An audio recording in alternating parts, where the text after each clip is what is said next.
อยู่ทางบ้านนะครับรับชมด้วยนะครับคุณเอ็ดมอนด์นะครับจาก NDI ครับท่าน Professor Williams นะครับซึ่งตอนนี้น่าจะพร้อมอยู่ที่ซูมเรียบร้อยแล้วนะครับจากทางสหรัฐอเมริกานะครับก็ขอขอบพระคุณท่านนะครับที่รบกวนดึกดื่นๆนะครับสหรัฐอเมริกาตอนนี้ก็3-4 ทุ่มแล้วนะครับ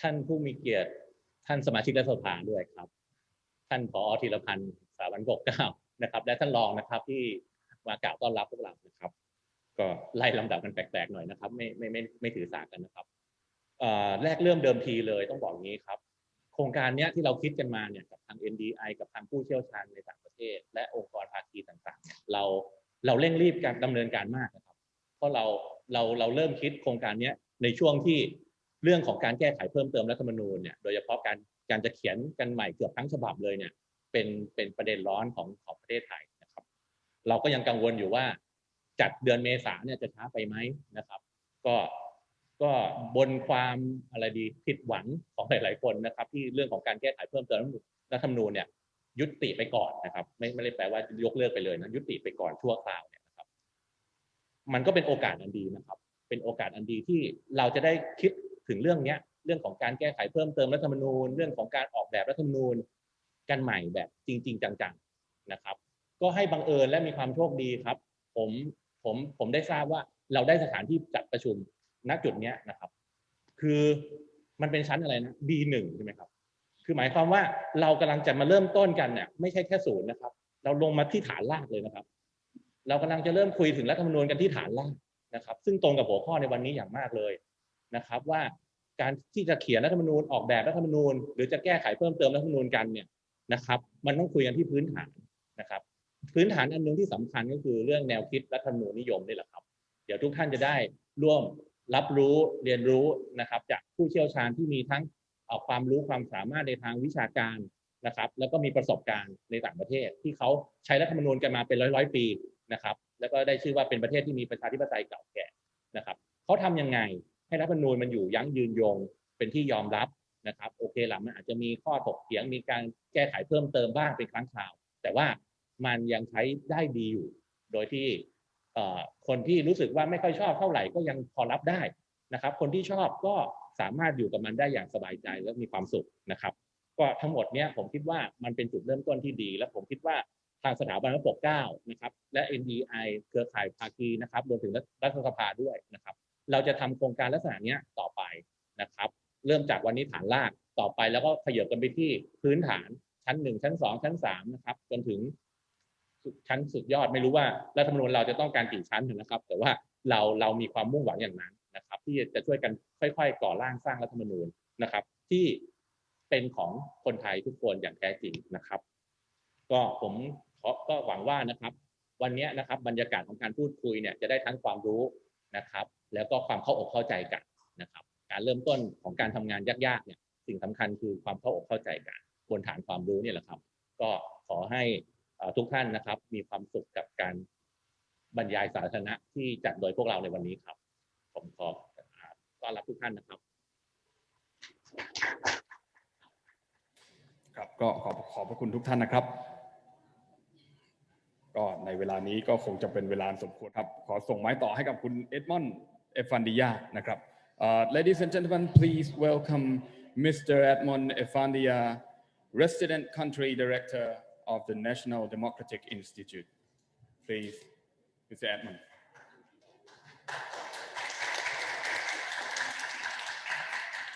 Thank you,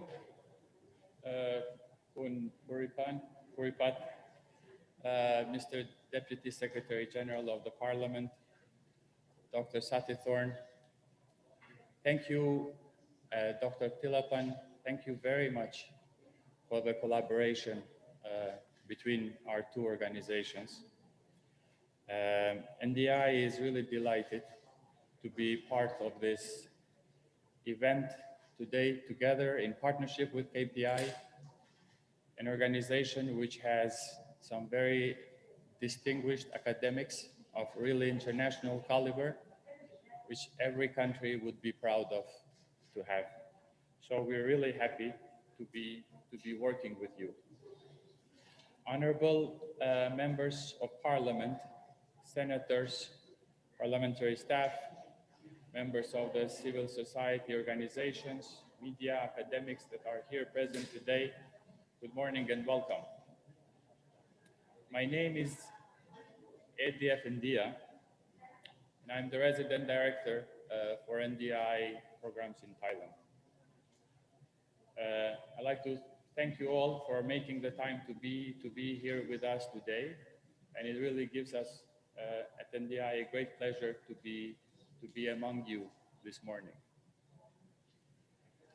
The discussion which brings us together today is one of the most important that any society can have, the making of a constitution. It is our hope that this session will be a modest contribution, at least, to the debate that Thai society is having, both about the process and about the substance of the next Thai constitution. In fact, together with our friends at KPI, we are planning to organize 2 sessions at least on this subject. Today, the one which we have today will focus on some of the fundamental issues around constitutions, their functions, the issues of content that are part of the constitution. Basically, we'll discuss about some ideas which drafters ought to have in mind when designing constitutions. The second session, which will probably take place in the maybe next couple of months or so, will focus more on the process. We'll discuss the international practices about a good process of the constitution making and how to make sure that that good process results in a good outcome. We believe that these discussions will be useful to parliamentarians as they are reviewing and adopting legislation which will lay out the constitution making process in Thailand. So, how are we going to go about the session today? I will say a few words about this because I believe our approach today and how we engage our partners tells a broader story about NDI and who we are as an organization. I know in the eyes of many in the parliament, we are probably a new organization, although we have been working in Thailand since 1994. In parliament, however, we're new. We've started our programs only last year, early last year. So our approach to the work with Parliament is informed by the 40 years of experience, almost 40 years of experience that we have in international development.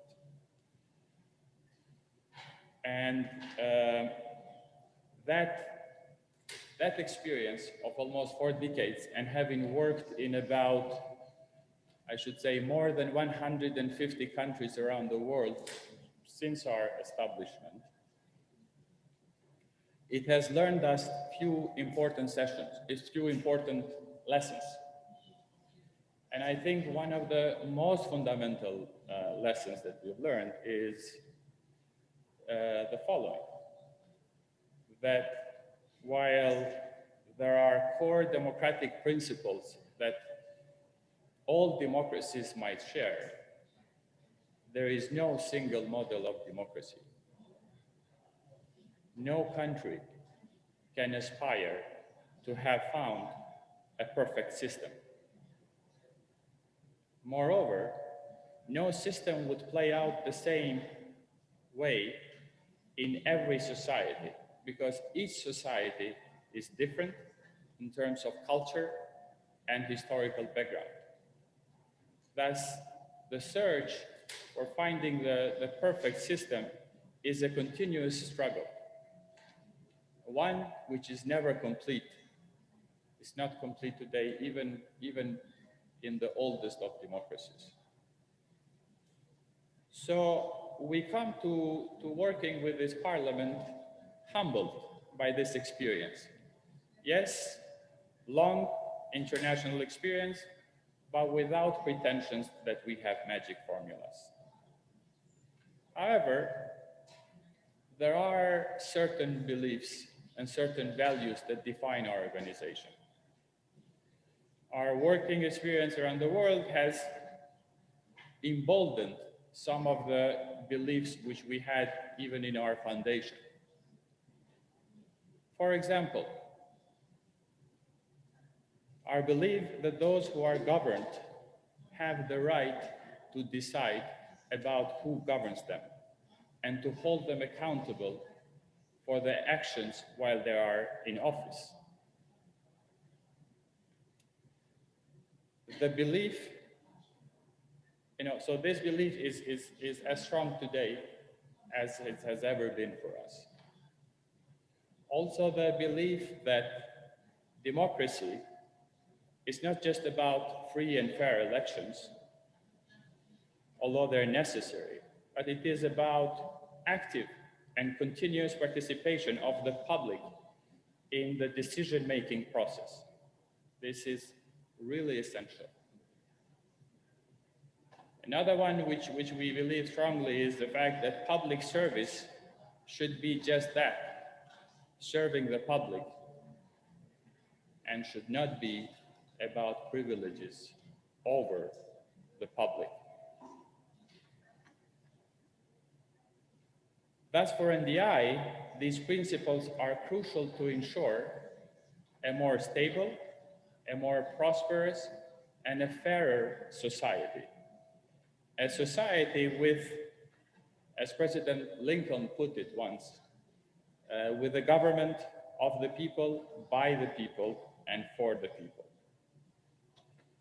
So for this reason, here in Thailand, we're working with MPs and their staff to strengthen the practices of serving and reaching out to their constituents so that the MPs are there to respond to the constituents' problems.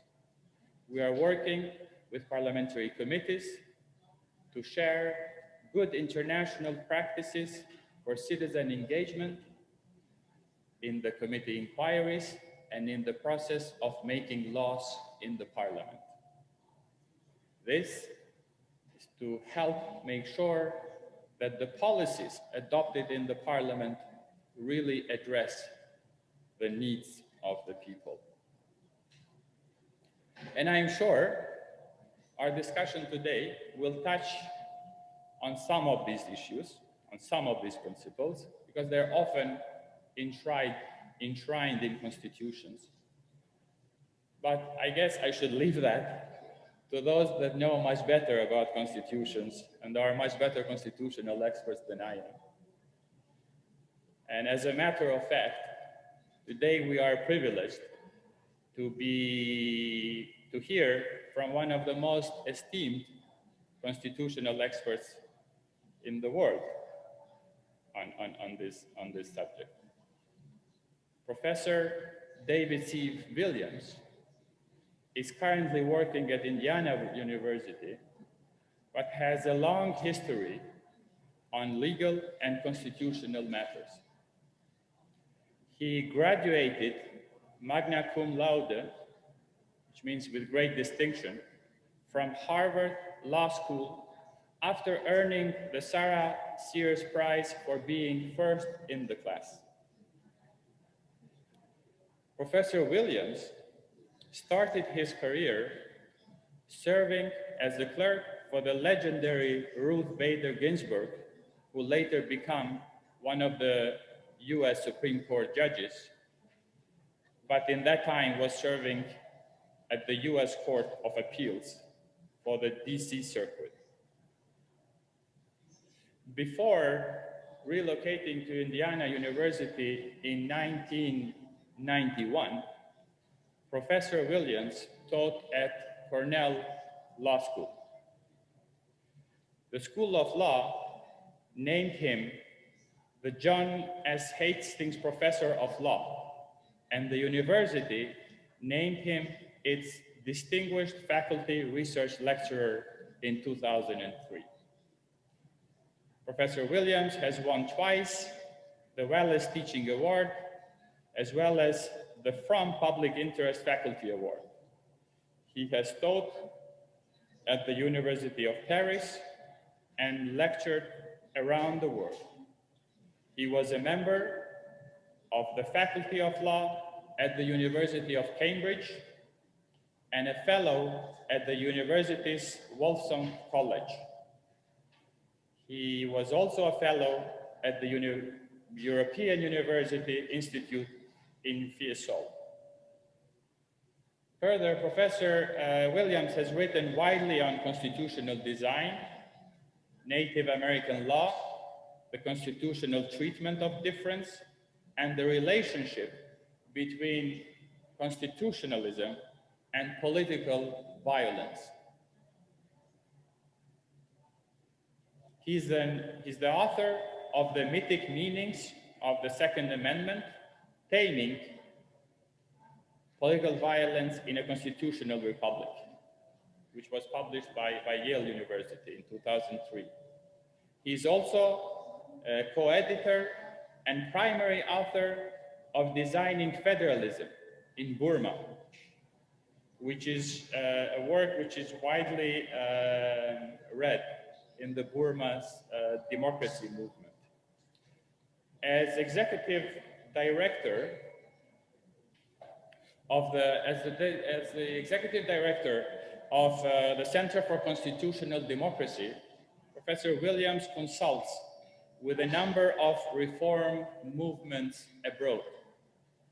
He advises many elements of the Burma democracy movement on constitutional future of that country. He is a consultant to the government of Liberia on its constitutional revision process and has helped to write Liberia's law reform and anti-corruption statutes. He is also the primary author of the first treatise on the meaning of the Liberian Constitution. He has also advised reformers in Libya, Yemen, Vietnam, Laos, Cuba, Jordan, South Sudan, Ukraine, Ireland, and other countries. And this morning, he's in fact in the US. For him, actually, it's not the morning, it's late evening hours. And he was very, very kind to accept our offer to join us today and share his valuable thoughts. So, ladies and gentlemen, please join me in welcoming Professor Dr. William Williams.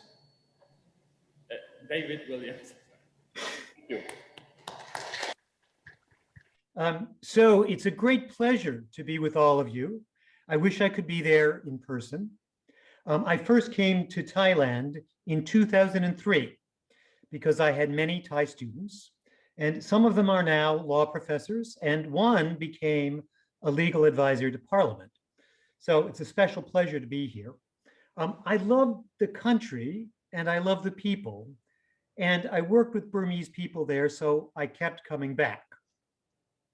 And this morning I counted up how many times I had come to Thailand, and the answer is 42 times. So that's 42 times since 2003 I've been in Thailand. And when I added up the time that I'd been there, it's about 3 years that I've spent in Thailand. So it's a really special place for me.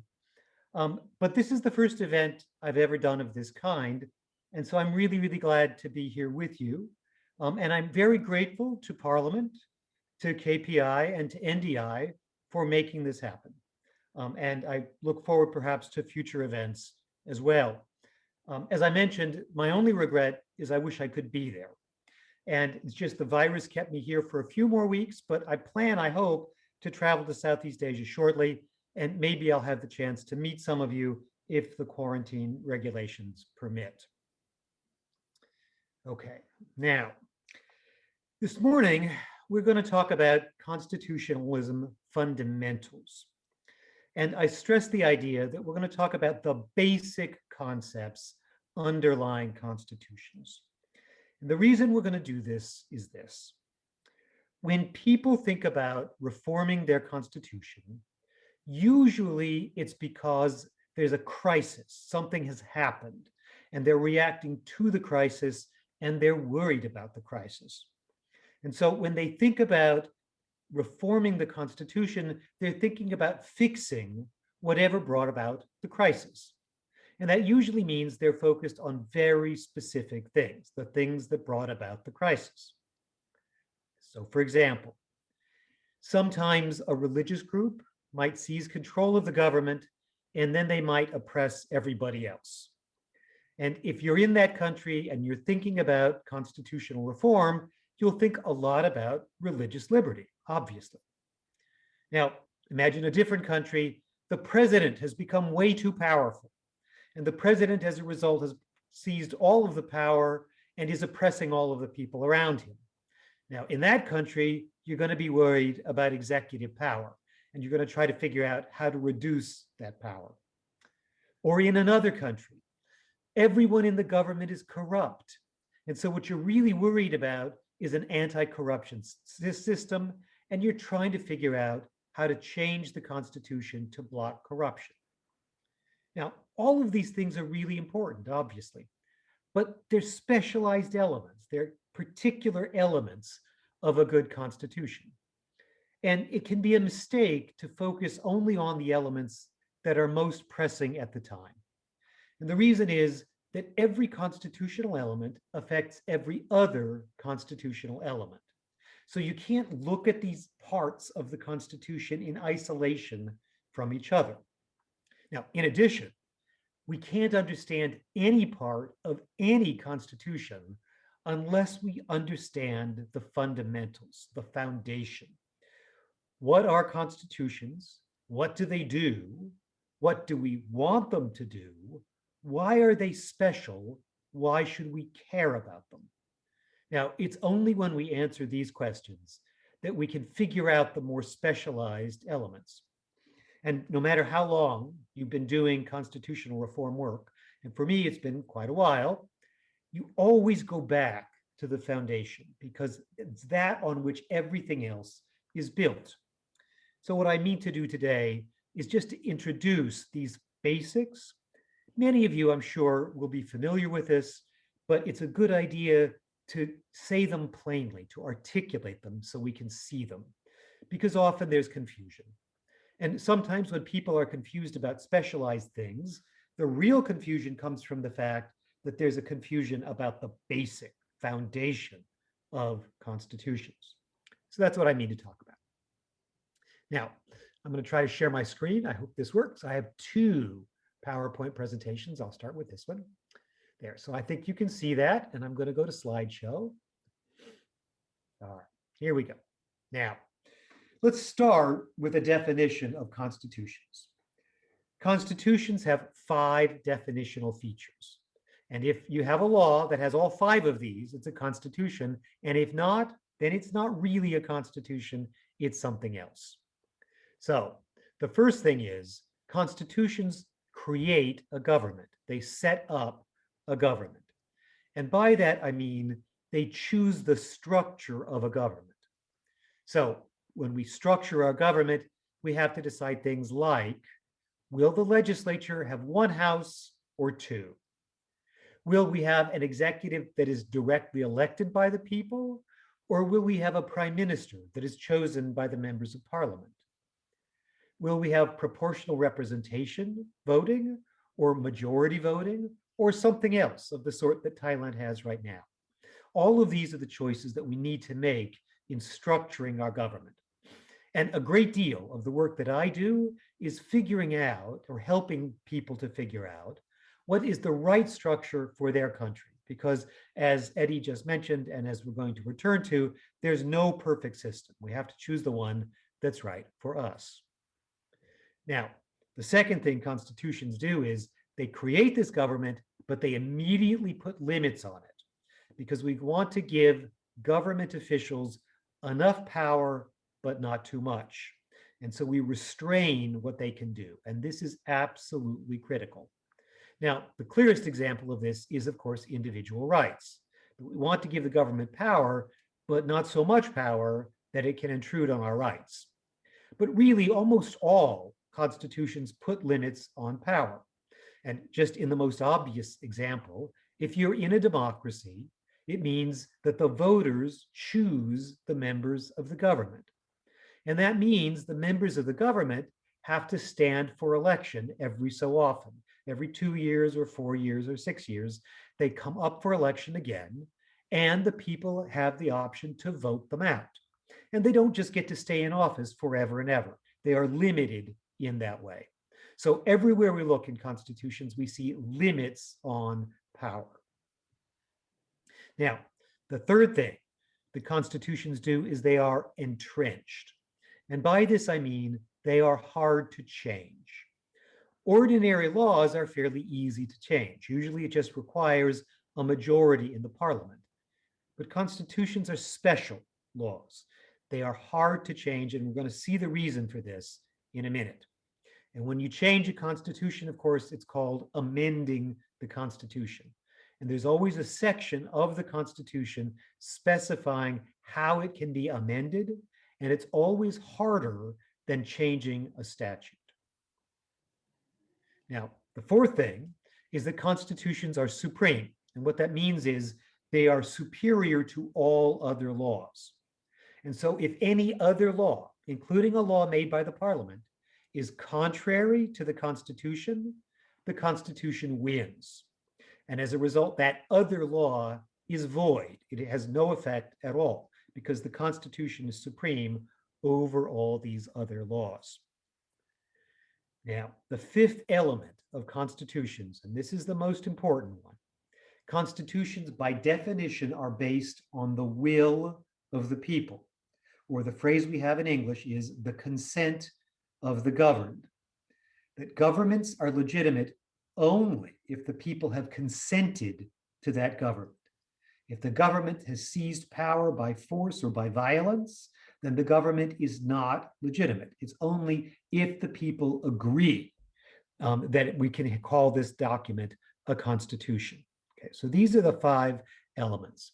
Now, I should stress, there are constitutions in the world, there are documents called constitutions in the world that do not actually fit these 5 features. So some of them, like the Constitution of Saudi Arabia, doesn't fit all of these. That constitution was not made by the people, and it does not actually limit the government, and so forth. Now, the answer to this is the Saudi constitution is not actually a constitution. It's something else. It's only if you have these 5 that the document can legitimately be called a constitution. But everybody these days claims to like constitutions. So if they have a document that doesn't fit these 5 elements, they might still call it a constitution, but in fact, it's not, and that's critical. Okay, that is also going to tell us why constitutions are so important and why they serve such critical purposes for us. Now, all 5 of these, we might say, is part of a social contract between the voters and their government. So in the Constitution, the people give the government certain powers, but the government then promises to govern in certain ways, to respect the rules laid down by the Constitution. So there are promises on each end. And if the government does not respect the promises, if it does not keep to the Constitution, then it is acting illegally. And it removes the obligation on people to obey its orders. It's only when it stays within the Constitution that this social contract exists.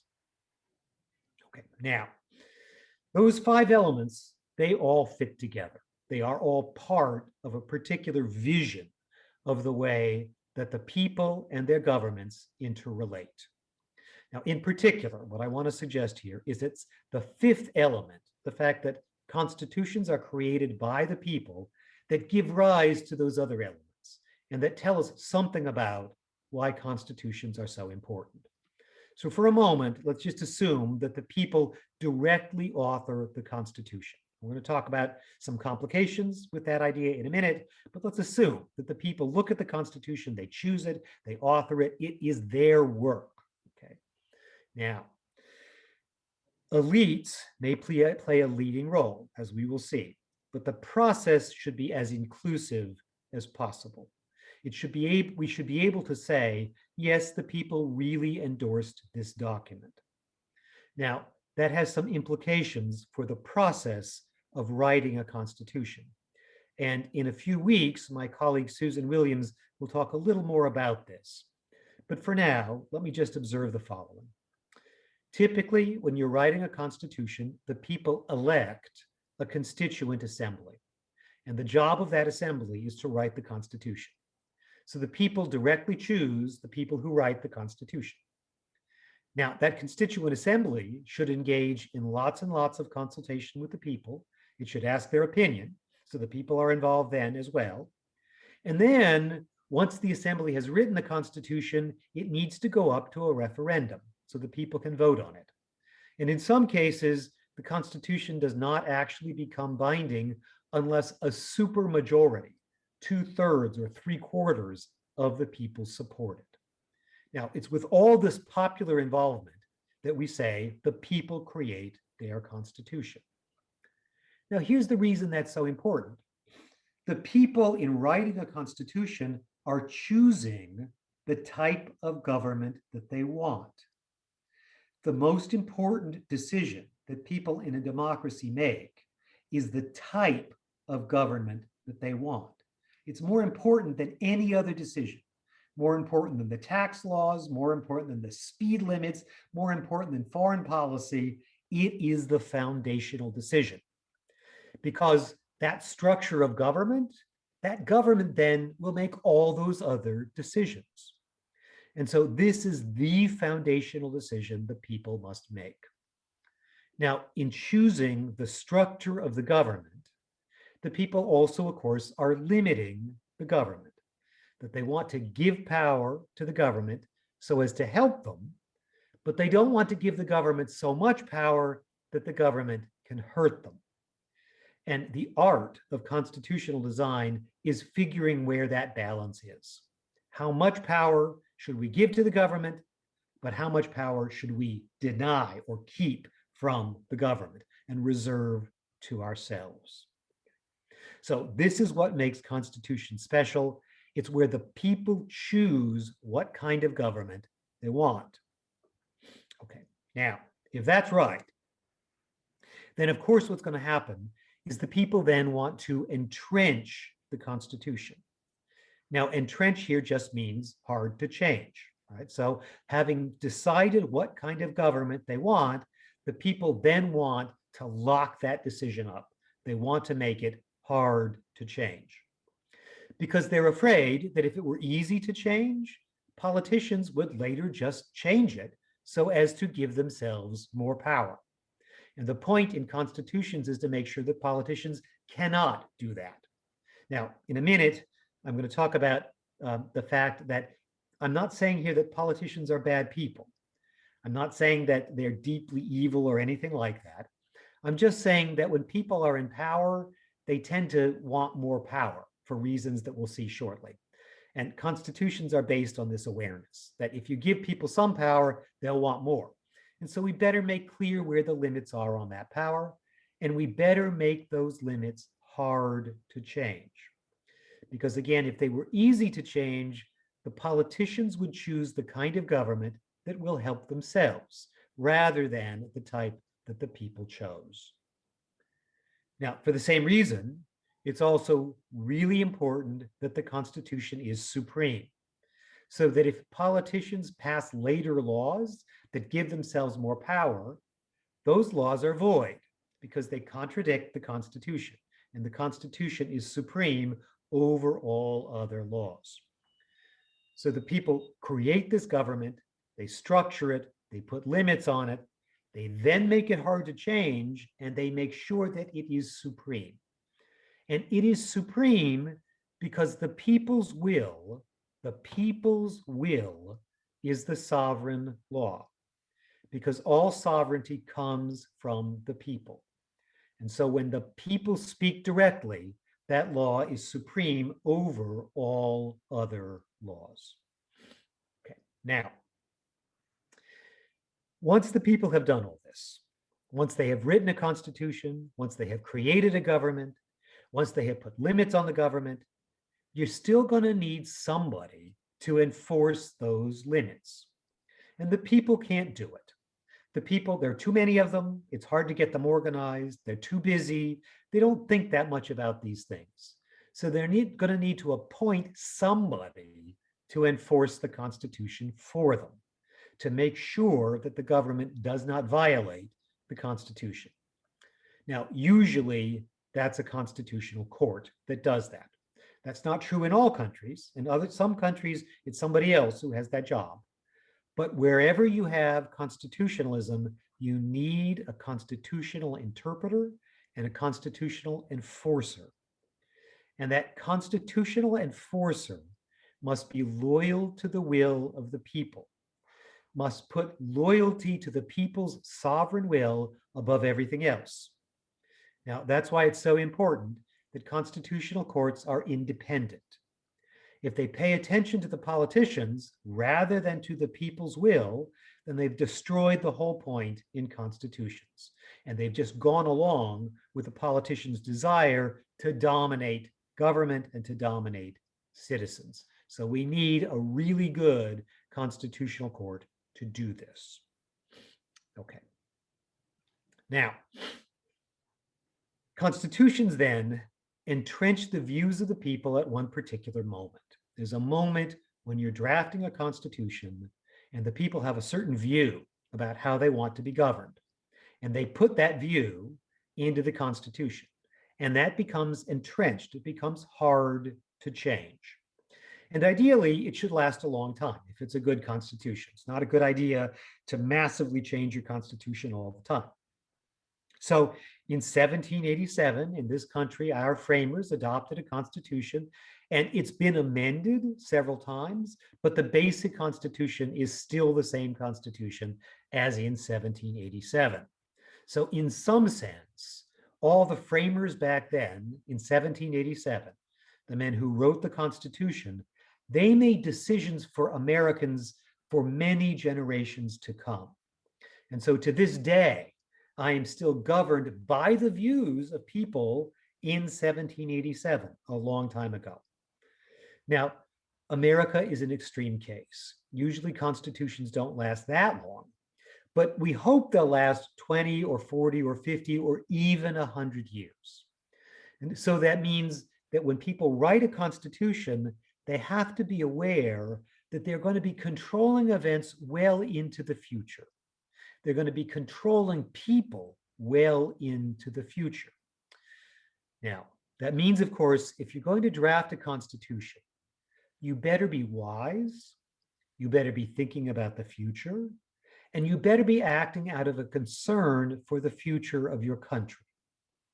It's really important that the people who draft the Constitution should not merely be thinking about their own interest, about their own power, about their own advantage. They need to think about the good of the country as a whole, because their views are going to get locked up, they're going to be entrenched, and then it can control events for a long time to come. Now, the other thing that's important is not just that the framers be wise and good, it's also important that all the major sectors of the population, all the big groups in the population, all of them need to believe that the Constitution is a good document for them.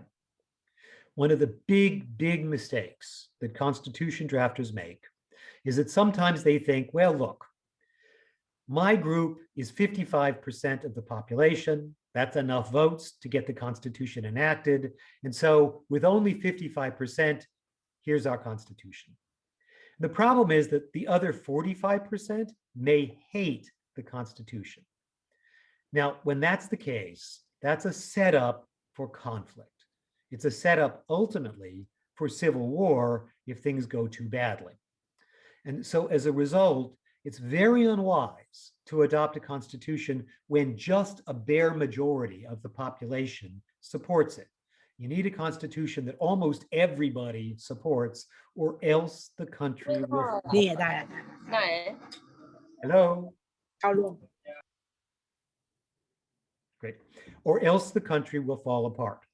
And so it's a really bad idea to think that you're going to take your view and force it on other people. This has to be done based on consensus.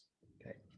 Now, if the framers are wise and good, and if the population wants to come together and agree on a constitution, we call that a constitutional moment. Now, what that phrase means in English is, this is a good time to write a constitution. All of these conditions are present, so now is the time to write a constitution. And in fact, if those conditions are present, if the framers are wise and good, if the people are coming together, we'd better act quickly, because that moment may not last for a long time. And it's very easy, typically, to see from the outside when constitutions are written in a constitutional moment and when they are not written in a constitutional moment. Because the ones that are written in a constitutional moment tend to last a long time, and the country tends to be stable. Constitutions that are not written in a constitutional moment tend to be very unstable, and the country faces problems. Now, what that means is, whenever a country is thinking about writing a constitution, it's really a good idea to ask, is now the right time? Is this a constitutional moment or not? Because if it's a time when those conditions do not hold, it may be better to wait. And so I'm often telling people that the first thing we have to evaluate is right now the time to do this. And I'll just give you an example. In a few weeks, I'm going to be going to Ukraine, where I'm advising their process. And I think they are coming very quickly to a constitutional moment, because I think everybody realizes they need change, and they realize they have to hang together and they have to produce a good constitution. But 2 years ago, when I was there, I did not think it was a constitutional moment, because they were still hoping they'd elect some new politicians and everything would get better, and they didn't have to actually look at the Constitution. So just in the course of 2 years, we went from not a constitutional moment to a constitutional moment. And so this is always the question we need to begin with. All right. Now, as Eddie mentioned a few minutes ago, there is no best practices constitution that is perfect for all countries at all times. It is not possible just to adopt a constitution that everybody says is the best constitution. And the reason for this is that the best constitution depends on the country. A good constitution for one country might be a very bad constitution for a different country. And so you can't just borrow a constitution wholesale from another country. This is true even for neighboring countries. So I've done a lot of work in Southeast Asia, and I'm quite familiar with almost all the ASEAN nations, actually, and I can promise the right constitution for Thailand would be the wrong constitution for every other country in Southeast Asia, because Thailand needs a constitution that is right for it, not a constitution that is right for Malaysia or Burma or Cambodia or Laos or any other nearby country. Now, this was a hard realization for many people, because they really thought there's a perfect constitution out there, and if we get it, everything will be great. But it really doesn't work that way. In addition, even if you get the right constitution for Thailand next year, even if it's perfect next year, in 10 years, Thailand will have changed. And so we will need to amend it to keep adjusting it to the condition of the country. Now, the reason for this is the following. What constitutions fundamentally do is they give people tools to help them deal with their problems. Now, constitutions don't save you, they won't protect you.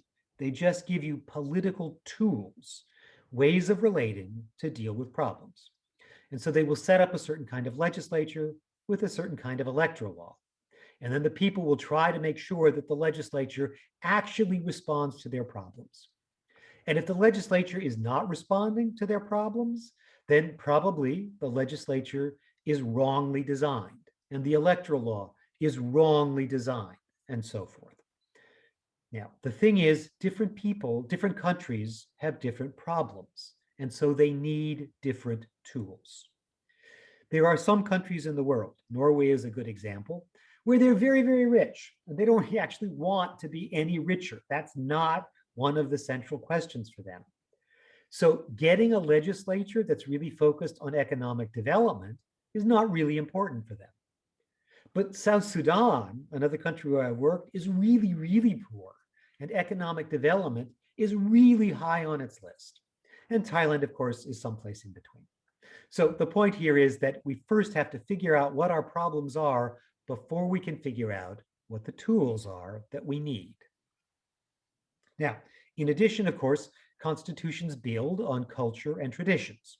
Whatever constitution you adopt has to fit with your culture, and different countries have different cultures. So it's very unwise, for example, to just adopt the American Constitution, which many countries want to do. I'm not sure that our Constitution is the right one even for the US right now, because we have lots of political problems. But even if it's the right one for the US, it will be very wrong for other countries because it's a very different culture. So we need to adapt it to the particular country.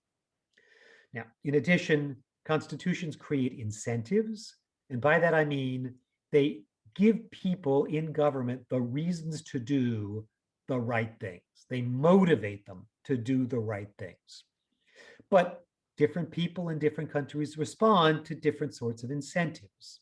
And so if you're trying to incentivize politicians to be honest, a certain kind of incentive might work in one country, but we need a different kind in another country. And then finally, all constitutions need to be built on pre-existing social resources.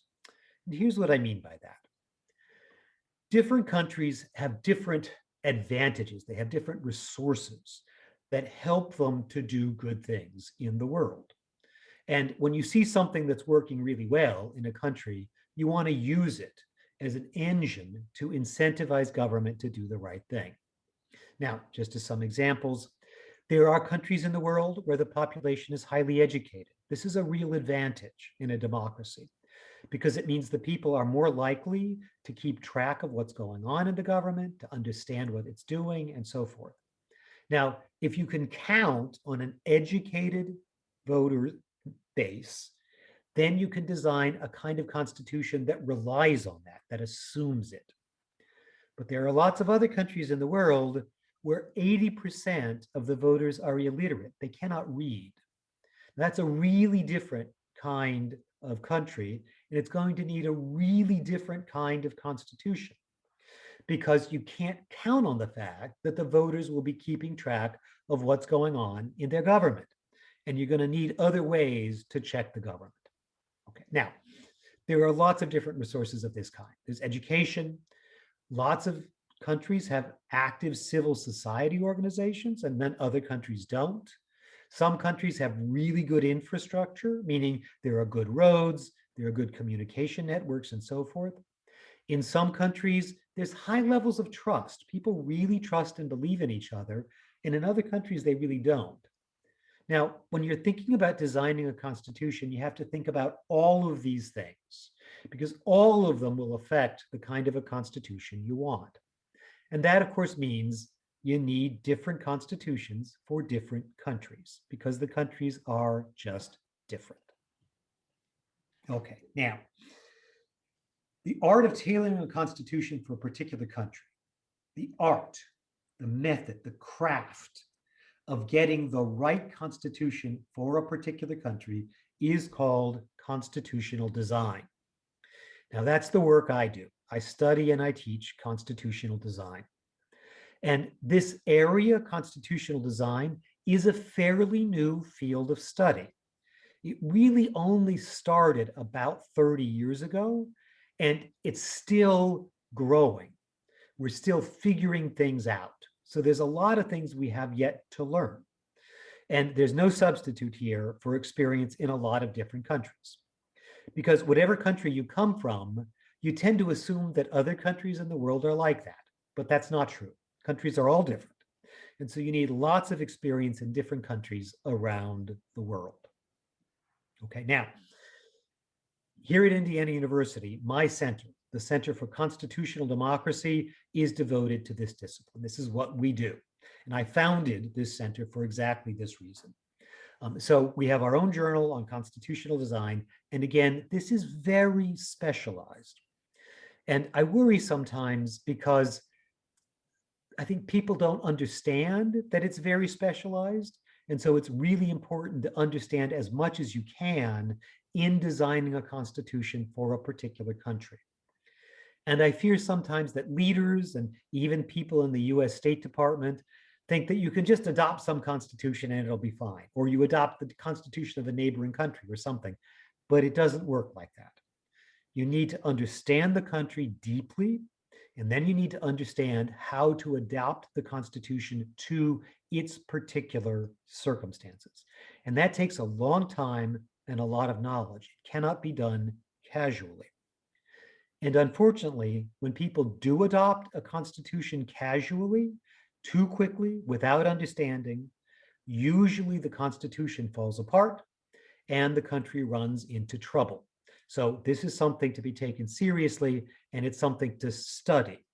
Now, I might also mention, by the way, that at my center, we offer a doctoral degree, a PhD degree in law and democracy. So this is studying exactly this. It studies how you adapt a constitution to a particular country.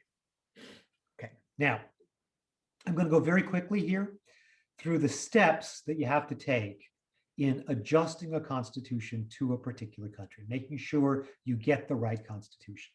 And again, my colleague Susan Williams will go into this in more detail in a few weeks. Now, the first thing you have to do is you have to talk to people in the country. You have to consult with the people. Now, if you're an outside expert, this is really important. But if you're the Constitution drafting committee of the country, it is equally important. You can't just talk to each other. You got to get out and you've got to talk to the people. And you've got to talk to every major group of the people. And you've got to talk to people in all different parts of the country, because you have to hear from them so you understand what their lives are like. And you also have to hear from them so that they have the feeling that they've been listened to, that somebody came and asked their opinion and listened and then designed a constitution with that in mind. Because if people feel that they've been asked, they're far more likely to support the Constitution. And we have really good empirical evidence for this, that places where the constitutional process was really inclusive, those constitutions are likely to last a longer time. Okay, now, what you're going to ask them about is, what's your life like? What are the challenges facing you? What problems do you have? Have the police been abusing you? Have you had difficulty making a living? Are you able to feed your children? Are the rivers nearby polluted? Are there bandits in the woods? You've got to ask everything that you can think of about what their lives are like. Because a constitution, a good constitution, will affect every aspect of the voters' lives. And you've got to be conscious of what they're most concerned about. So you also talk to them about their resources and possibilities. When you have a problem, you might ask them, who do you ask? Who do you go to seek to resolve that problem? Who around here counts as wise? Who do you think is good around here? What is really working and what is really not working? And of course, you're going to have to think about the political culture. Is the culture prone to being very conflictual? Do people argue all the time? Or is the culture prone to being too quiet, too pacifistic? So nobody actually really wants to talk. And of course, you're going to look at the institutional history. What is the electoral law that Thailand has had in the past, and what consequences have there been? So these are all the things you want to ask. Now notice, I did not say that you go out and you ask ordinary people, what kind of a constitution do you want?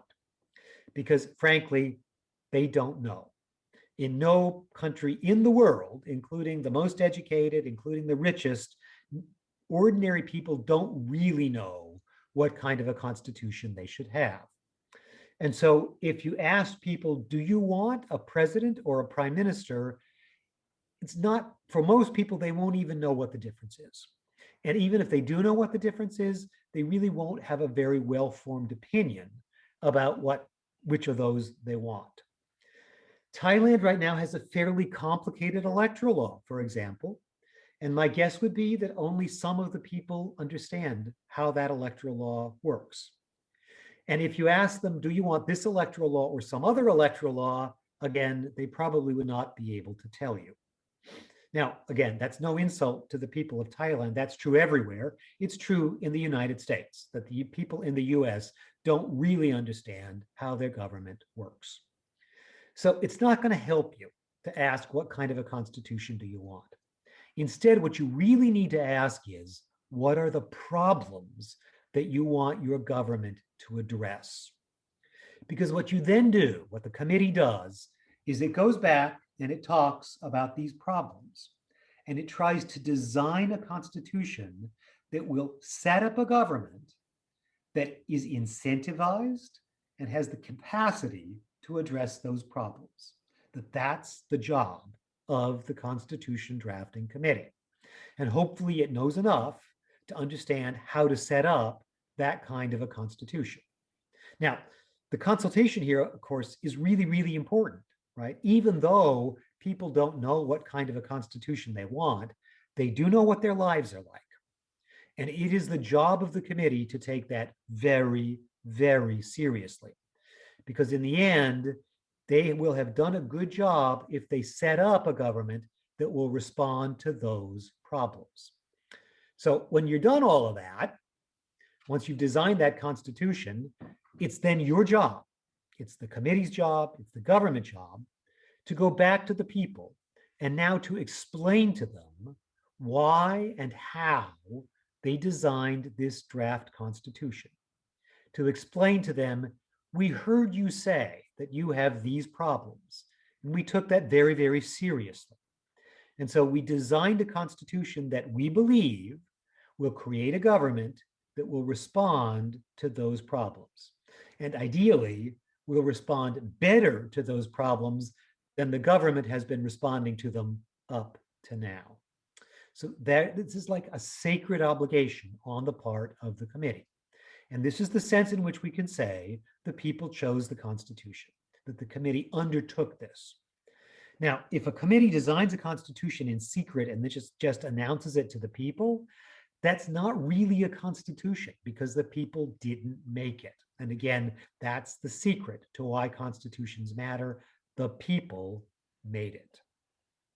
All right, now, we have good news, we have bad news when we think about all of that. The good news is that constitutions can actually help create a better future for a country. I have seen it happen over and over again.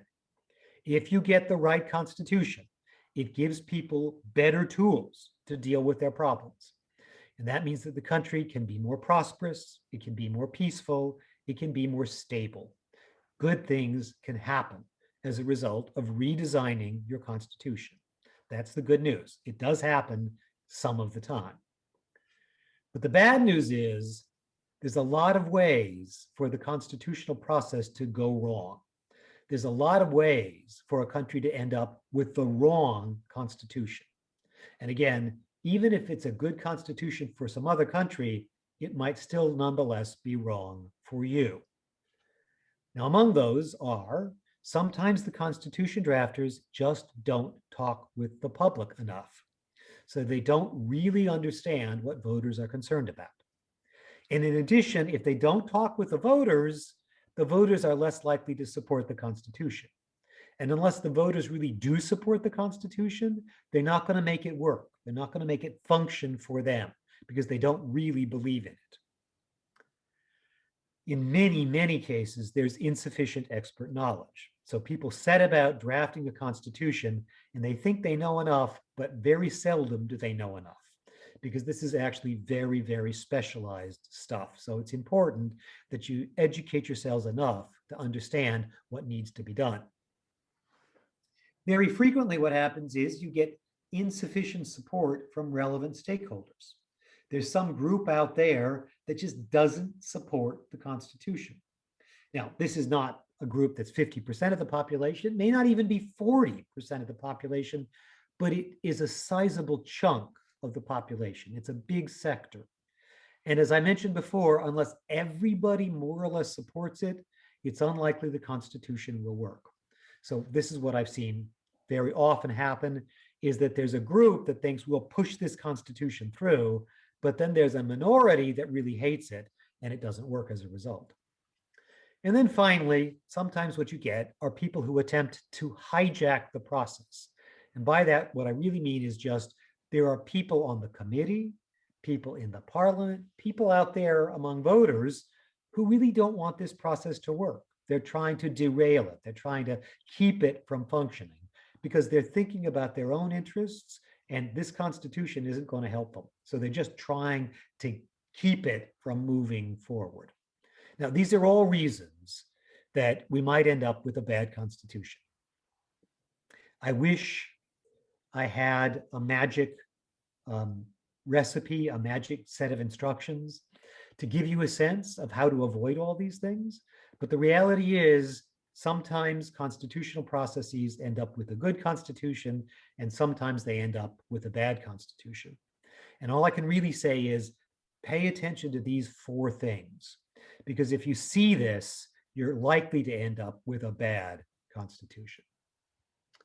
Okay, now that concludes the first presentation. I now have a somewhat shorter second one that we're going to go to, because this, all of that tells us something about what should go in a Constitution and what should go in a statute. So if you're thinking about designing a Constitution, what kinds of things should you put in that? Because of course, remember, the statute here is the English word that means a law made by the Parliament. So it's an ordinary law, and it can be adopted by a 50% vote in the Parliament, and it can be overturned by a 50% vote in the Parliament, right? So most laws are in statutes. It's only special things that go in the Constitution. And so it's only those special things that we want to put in the Constitution. Because if we can allow it to be dealt with in a statute, that's usually better, right? Constitutions are special and they're hard. Okay, so what should it be? Now, I begin again with these five things that are the definitional features of a Constitution.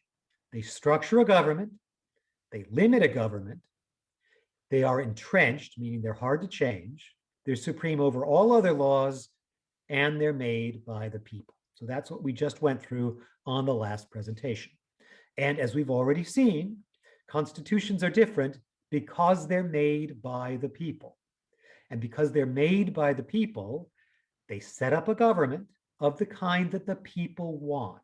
So it's the people's choice to decide what kind of a government they want. We don't want to leave that up to the politicians, because if we leave it up to the politicians, they will all of them choose to maximize their own power. They'll all of them choose to be allowed to do whatever they feel like doing. And we don't want that. We instead want to make sure that the people choose the kind of government. And once they've done that, they want to make it hard to change, and they want to make it supreme over all other laws. Okay, now, what things then should go into a constitution? Now, there's a list of topics that normally goes into a constitution, and I'll talk about those in a little bit. So there's a set of kind of norms or conventions about this, about the kinds of things that go in to a constitution. For those of you who are interested, my center has produced a checklist of the kinds of things that usually go in. And so if you're going through a constitution, you can check things off and you'll know you've handled most of the things that go in. But I don't want to talk about the conventional topics or subjects. Instead, I want to talk today about the underlying reasons for putting some things into a constitution and putting other things into statutes. There are two main reasons to put things into a constitution. The first is this: on certain subjects, for certain questions, for certain decisions, we distrust politicians, and we should, for reasons I'm going to talk about shortly. Because if politicians are given the choice, they will infinitely expand their own power. So if we distrust politicians, we put that thing into a constitution. Now, the second thing we need to be aware of, though, is that precisely because constitutions are entrenched, they're hard to change. So if we want to make something hard to change, we put it in a constitution. If we don't want to make it hard to change, if we want to make it easy to change, then we don't put it in the Constitution. We leave it up to later statutes. Now, let me just unpack this a little bit. If we trust politicians to make a particular decision, then we don't need to put that in the Constitution. We can leave it to statutes. But if we don't trust them to make a decision, then we should lock that decision up in a Constitution. Now, just as one very clear example, if the question is, how long should be the term for legislators? In other words, how long between elections? Now, if we leave that up to legislators, they're likely to say 100 years in between elections, because then they stay in office for 100 years. Now, admittedly, some won't say that. Some are really good people. They wouldn't say that, but too many would say 100 years. And again, we'll talk about this, the reasons for this in a minute. So that's a subject on which we don't trust politicians. So we want then in the Constitution, we want it to specify how long is the term in office, how many years between elections. And pretty much every constitution in the whole world specifies the term in office for this reason. We don't want to leave it up to legislators to make this choice. We want the people to make the choice and then lock it up in the Constitution. Now, what we therefore have to ask is, whenever we're thinking about putting something in a constitution, the question is, well, do you trust the politicians to make this choice or not? Because if you do trust them to make the choice, you don't need to put it in the Constitution. But if you don't trust them, then the people need to lock it up. Now, as I've already suggested, the key question then about when we distrust politicians is we don't want to allow them to decide how much power and how much money they should have, because they will demand more power and more money typically than they should have. So concentrating power is almost always a bad thing because it leads to all kinds of abuses. And the point in the Constitution is to protect, to prevent the concentration of power. Okay, so whenever we're talking about power, basic decisions about who gets how much power, most of that is going to go in the Constitution. Okay. Now, the other thing, though, of course, is permanence and flexibility. Because constitutions are hard to change, if you think a decision may need to be changed often, then we don't want to lock that decision up in the Constitution. We want to leave it up to the politicians to make this decision. Now, a good example here is foreign policy, that a country's foreign policy has to change, and sometimes it has to change quickly because the international arena is very complicated and it's very fluid. So you don't want to put in your constitution, for example, that we will be allies always with some other country, because sometimes you need to change your mind about that. Okay. Now, for that reason, we don't want to lock a decision up in the Constitution when, first, we know that conditions will change over time, so we may need to change our mind. Or second, we know that we don't right now know enough about the future, so we can't predict. So since we can't predict, we don't want to lock up a decision. We want to leave that open-ended. Now, what I've said here then is there are these two things to think about. On the one hand, we want to lock something up if we don't trust the politicians, right? We want to put it in the Constitution because we don't want the politicians to make the decision. But on the other hand, we don't want to lock something up if we think the decision may need to change. Okay, right. Now, the problem is these two can be in tension. Sometimes there are decisions where you don't trust the politicians, but you also know that the decision is going to have to change over time. So because we don't trust the politicians, we want to put it in the Constitution, but because it may have to change over time, we don't want to put it in the Constitution. We want to keep it out. Now, a really good example in my experience here is electoral law. In general, you shouldn't trust politicians to design an electoral law because in general, they're going to design it to help themselves.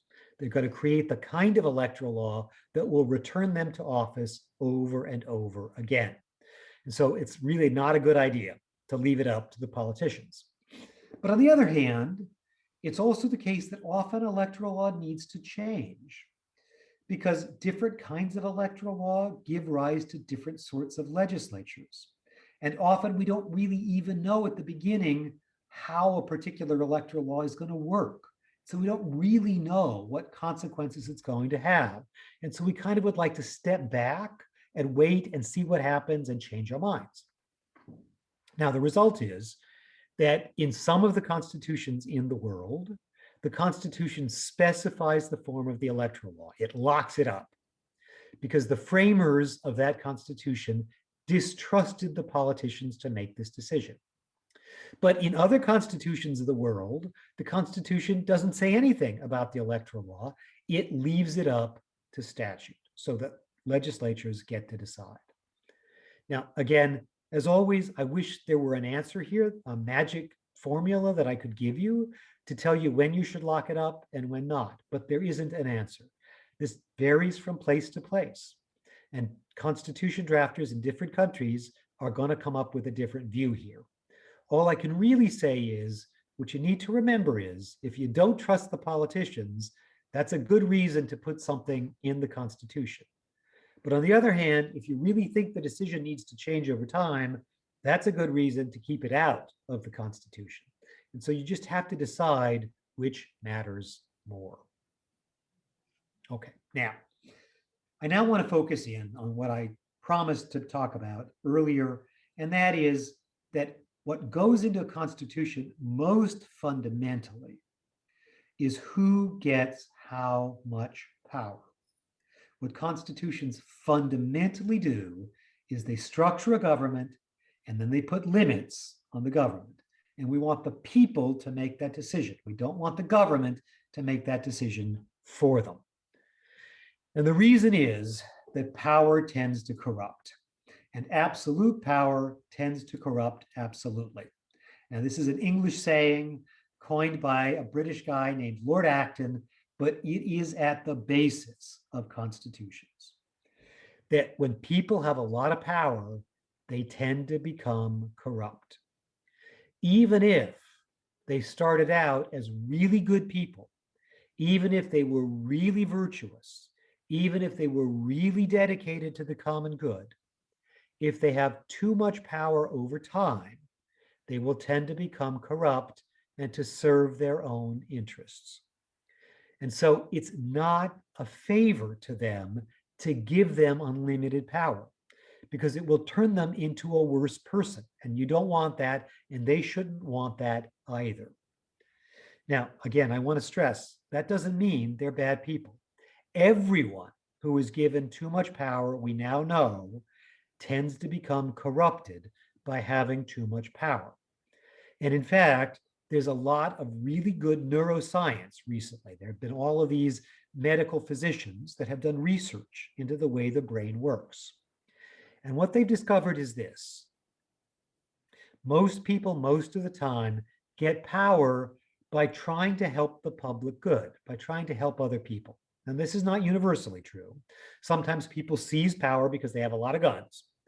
But normally, ordinarily, in general life, people get power because people give them power, because they think that's a good person, that person wants to help the general good.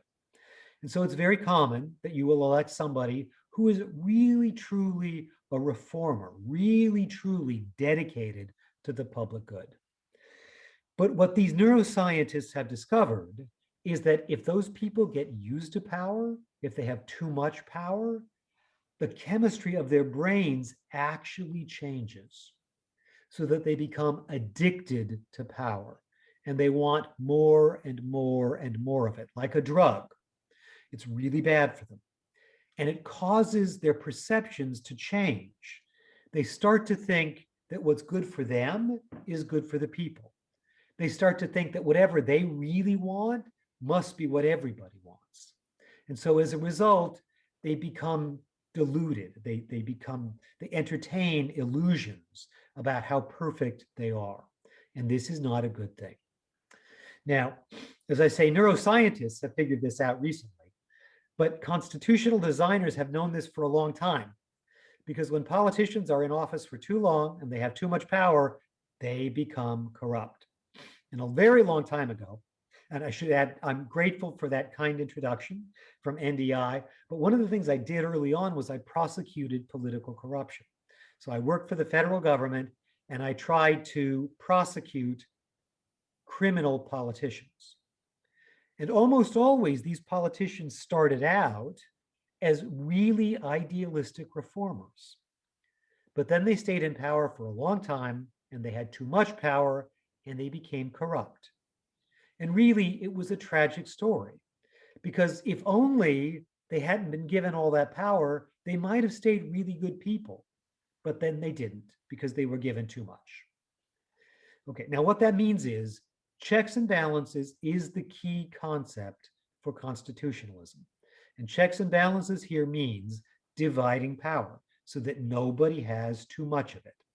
Because as soon as it becomes over-concentrated in a small group of people, they are going to become corrupt.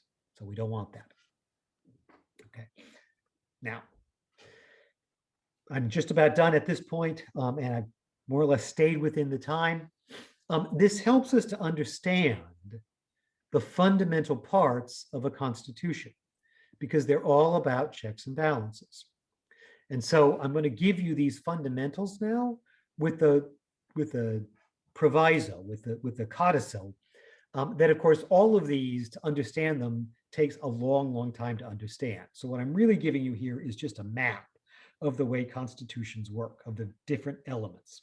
And I'm going to explain them in terms of checks and balances, because what we have here is a series of divisions of power, different ways of deconcentrating power. And the four main doctrines here in constitutional design are separation of powers, federalism, individual rights, and electoral law.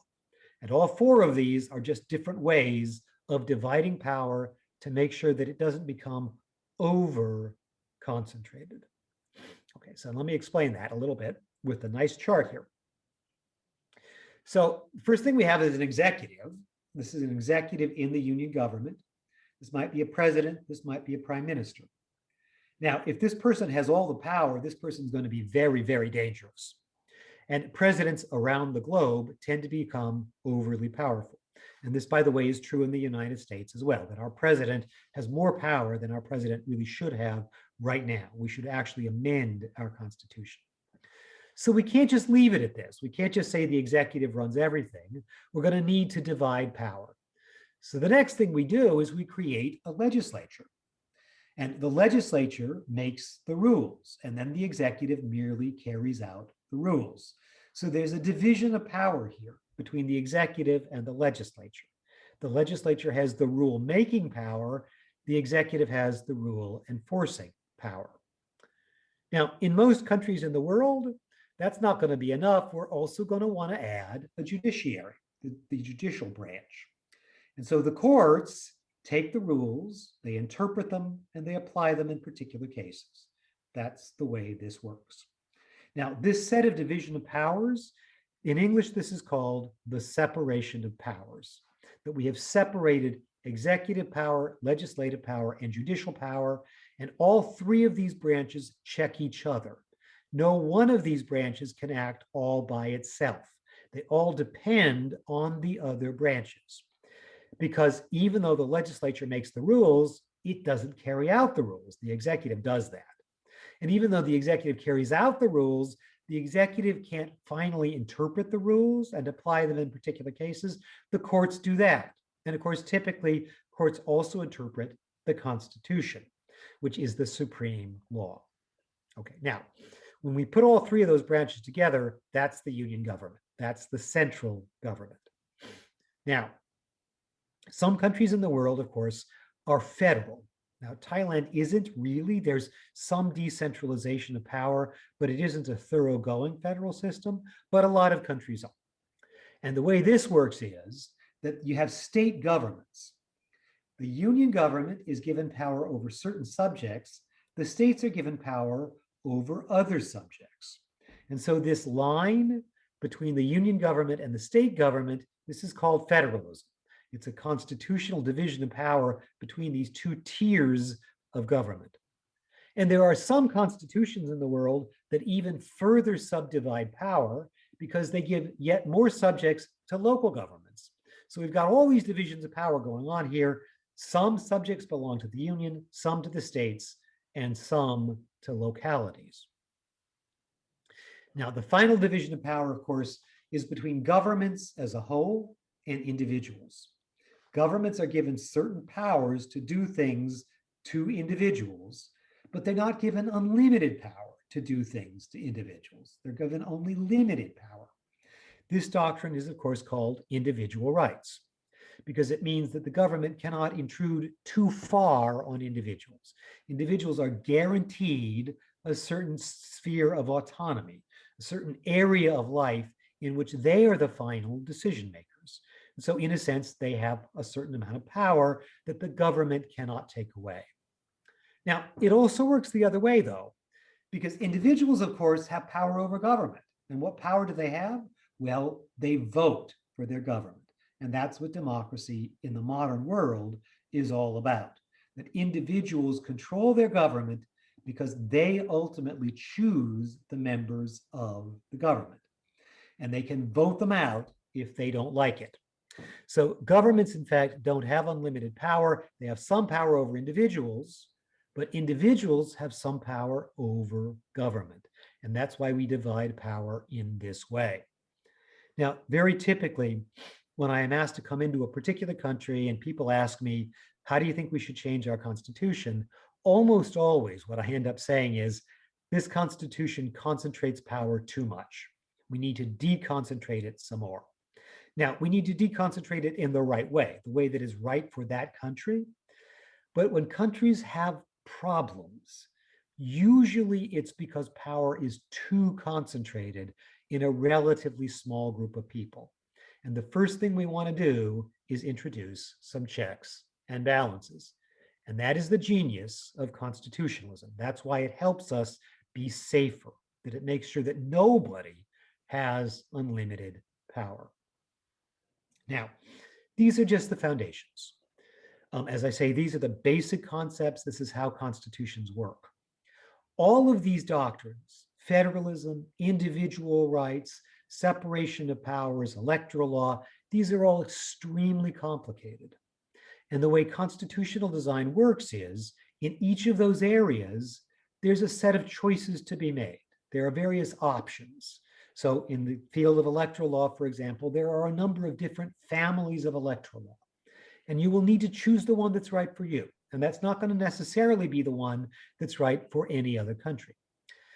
And what we do in constitutional design is we look at all the options and we figure out what are the likely consequences of each option under particular circumstances. So we have reason to think it's going to work in a certain way. And then what has to happen is people in the country have to figure out whether that's what they want, whether those are the consequences that they want from their constitution. So this becomes quite technical and quite detailed, but at base, at foundation, it's what I have just discussed here. At base, at foundation, this is what's going on always in the field of constitutional design, even when it gets very complicated. So that is why we begin with the foundations. When I do this, often when I do multiple series of lectures, of course, this is the first one. And then what happens is we look at each of those doctrines in turn to think about what are the choices in front of us. Should Thailand, for example, have a prime minister or a president or a hybrid system with both a president and a prime minister? And how much power should each of those officers have? And how should they be selected? and so forth. And so what constitutional design is just a very long set of choices that each country must make for itself with regard for the future and regard for the public good. Because the choices that constitution drafters make will affect their children and their children's children. Because even if the Constitution doesn't survive that long, it created the politics that will then create new constitutions into the future. So it's a very sacred trust and obligation and cannot be taken lightly. So I am grateful to you for giving me this time to be with you. And I think we have some time now for questions and comments. And I would like to depend on the organizers actually to figure out who to call on, because I don't know any of you, I'm afraid. I hope I will meet some of you soon, but maybe somebody will call on a question. Good morning, Professor Williams. Good morning. Here, yes. My name is Chayan Chayapon, assistant to His Excellency Kiet Setiamon, Democrat Party. I have two questions. The first one is about the constitutional amendment process. I believe this is one of the most debated issues in Thailand right now, how easy it is to amend the constitution.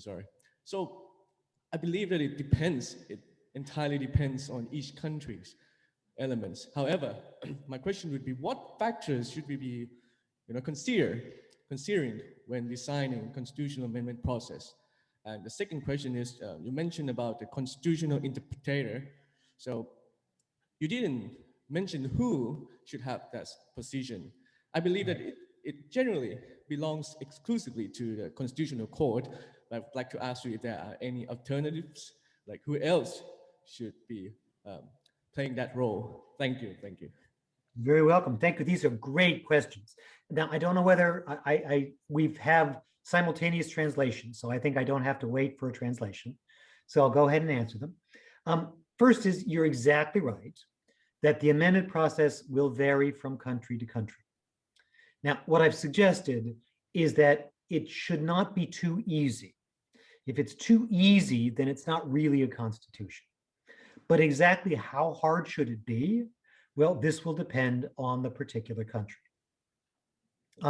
Now, what factors should we look at? Okay, so first, we should think about how hard it is to pull people together for a reform movement. And by that, what I mean is this. In a country as big as the United States, where there's all different kinds of people, it's almost impossible to amend the Constitution. Because we're so big and we're so diverse, it's really hard to get people together to think through how to do it. Now, in a country like New Zealand, by contrast, it's really easy. It's tiny and everybody's the same. So as it gets bigger and more complicated, it's probably important to make the amendment process somewhat easier. So that's the first thing. The second thing, though, that is connected to that is you need to think about which groups in your country are particularly vulnerable. Because if there are small, very vulnerable groups, you want to give them a lot of power because you want to give them the tools to protect themselves.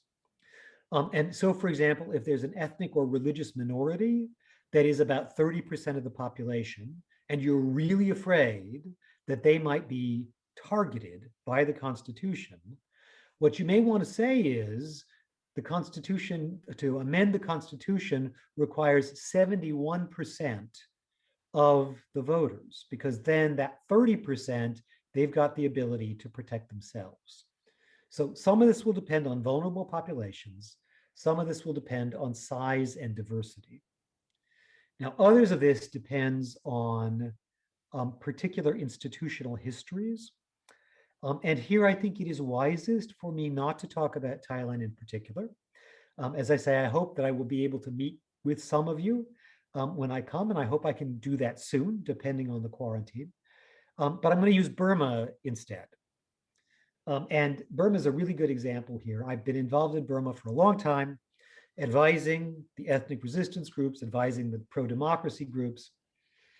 And the military was in charge for a long time. And they're back in charge now, of course, again. And in 2008, they adopted a constitution that required 75% of the legislature to support an amendment to the Constitution.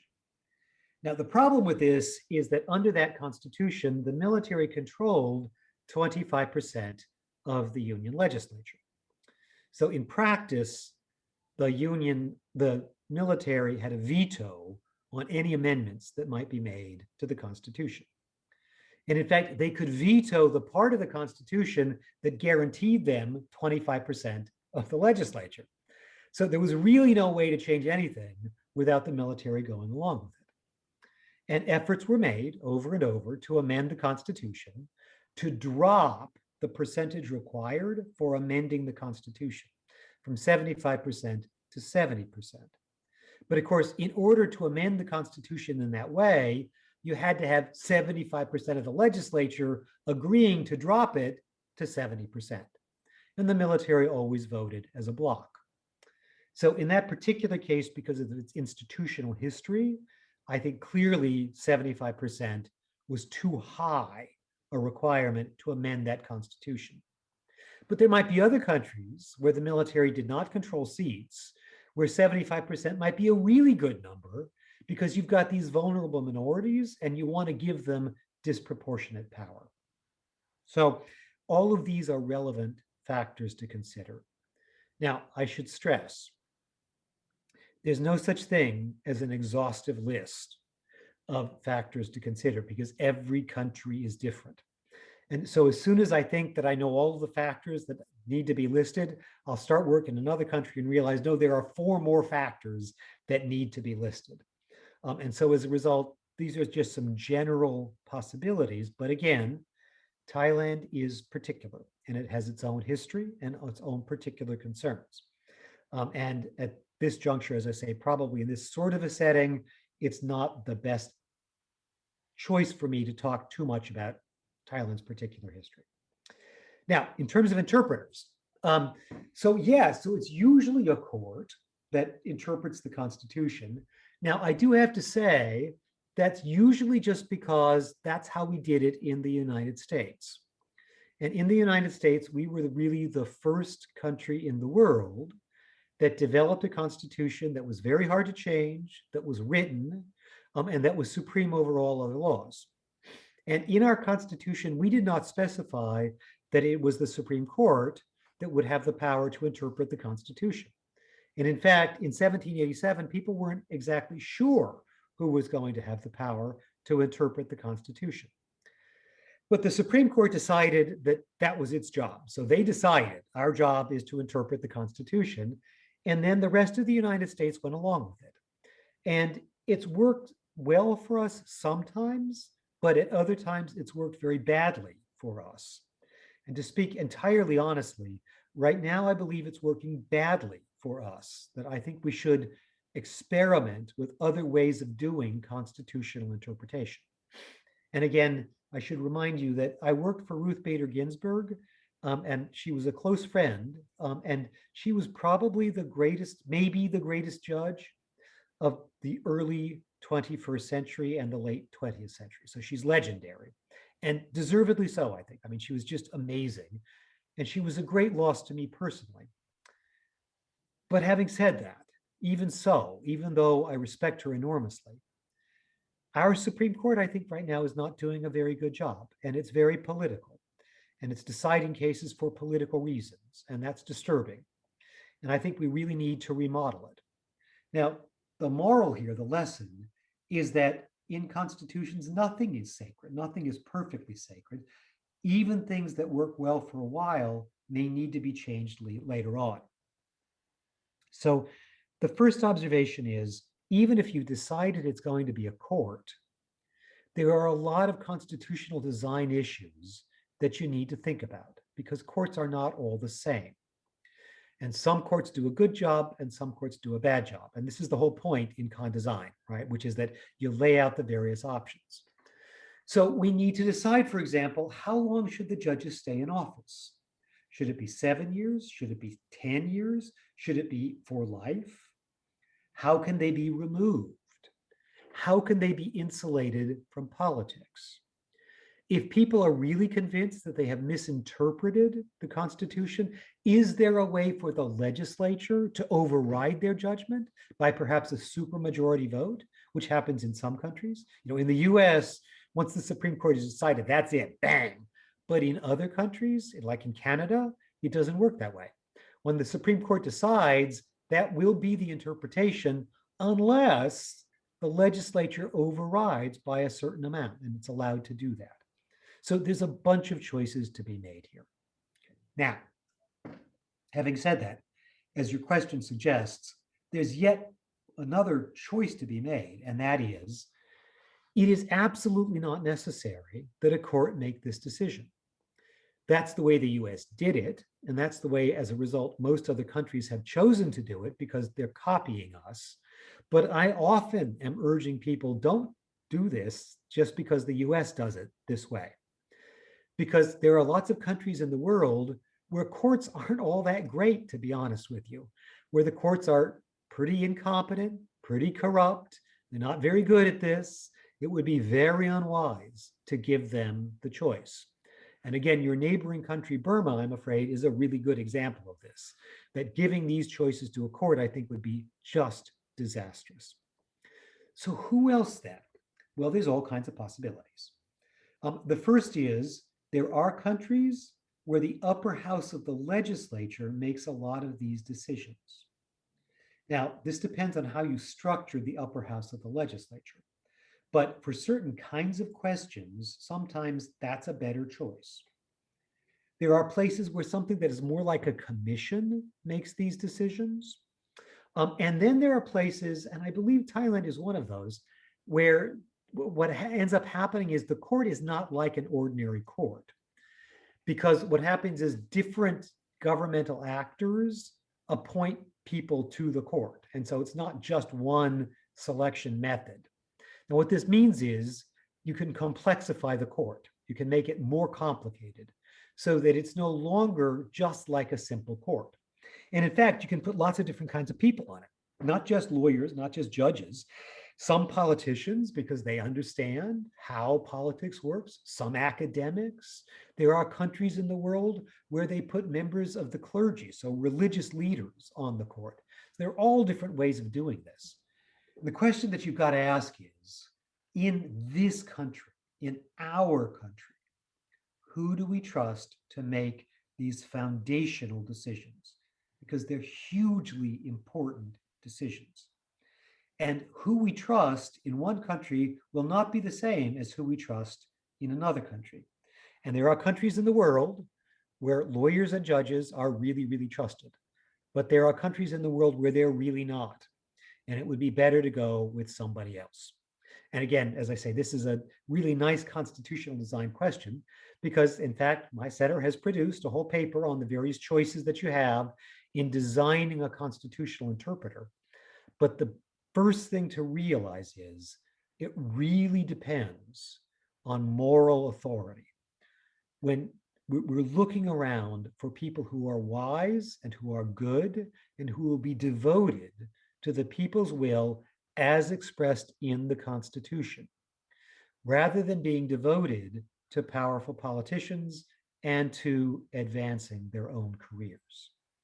So thank you. It's a great couple of questions. ค่ะขอบคุณ thank you very much for the answering ไม่ทราบว่ามีใครต้องการจะสอบถามเพิ่มเติมไหมคะภายในห้องได้ค่ะท่านนั้นสามารถเดินมาตรงกลางที่ไมโครโฟนได้เลยนะคะ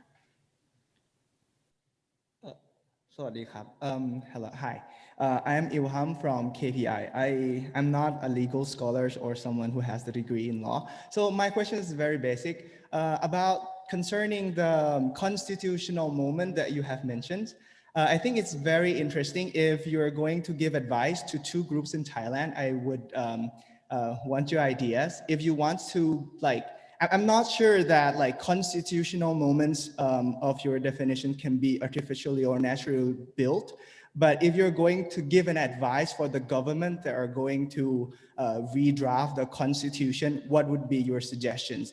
And if you're going to advise, like such as the protesters that has been going on, like calling for a constitutional redrafting, what would be your advice to them? So there are two questions. Thank you. Thank you. Okay. So I'm afraid I'm going to disappoint you because I don't want to give overly directive advice right now. I'm very conscious that I am an outsider. As I say, I love the country. I know the country well. And I'm not at all resistant to being asked what my opinions might be. But I think it would be unbecoming of me right now to be offering advice, because I would need to talk with a lot more people. I would need to learn a lot more about what's going on. I have, of course, studied it, but I need to learn a lot more, and I need to be on the ground and hearing what's happening. And then, of course, when you're an advisor, you've got to be very careful because, you know, your advice might not be welcome. People might not want to hear you. And to be honest with you, it's just really bad to be an American who goes around the world telling people what to do, because my country tends to tell people what to do too much. And so I'm always aware of this. And so there's a quality here of politeness that I don't want to force my way in a way that's unwelcome. Now, you, of course, have just asked the question. And so in a sense, you've invited me to do this. For that reason, I'm a little more inclined to say more than I otherwise would. But again, this is a big public setting, and there's a huge risk of my just saying something wrong that I shouldn't say in this setting, because I need to learn a lot more before I can say something really reliable. I will say this, there are lots of indications right now, though, that this is a good time to start thinking about changing the Constitution. Now, exactly how and where and why, again, I think it'd be more polite and more politic for me to be careful about where and how and when I say things. But some good things that are going on. The Thai population is really, really engaged, and that's a good sign that this is a constitutional moment. When people aren't really interested, when they're sitting back, that's a really bad sign, because then usually decisions are made by a small group of people. So the levels of engagement, the levels of concern, the levels of passion, the levels of discussion, and the levels of information are all really good signs that this might be a good time for a constitutional moment. But I think probably that's about as far as I should end up saying at this moment.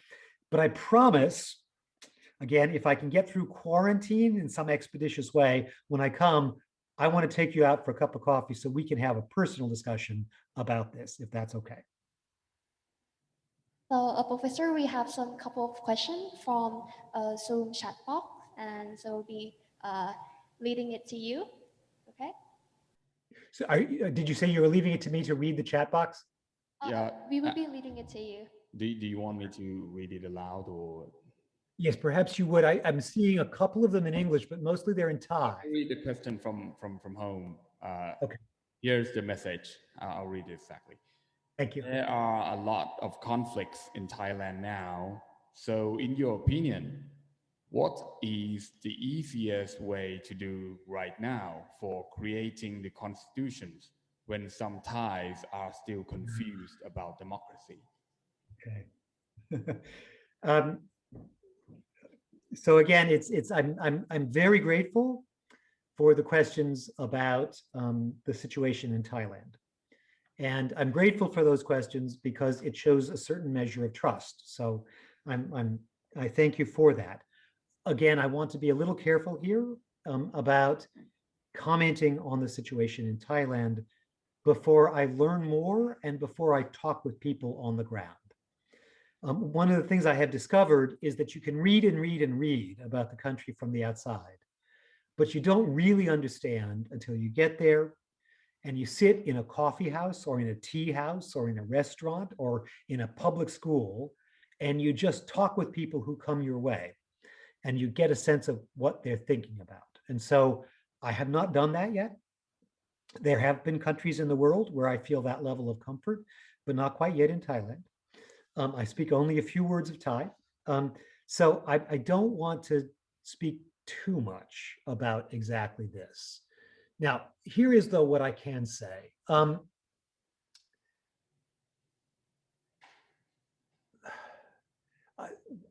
And again, I want to be careful about overstepping, right? Because again, I'm an outsider, and I want to be careful about where the appropriate boundaries are. But there is this question in Thailand right now, of course, about whether we should adopt a whole new constitution or go piece by piece. And of course, there's a question about what would be allowed according to the Constitutional Court. Now, at a minimum, I will say this.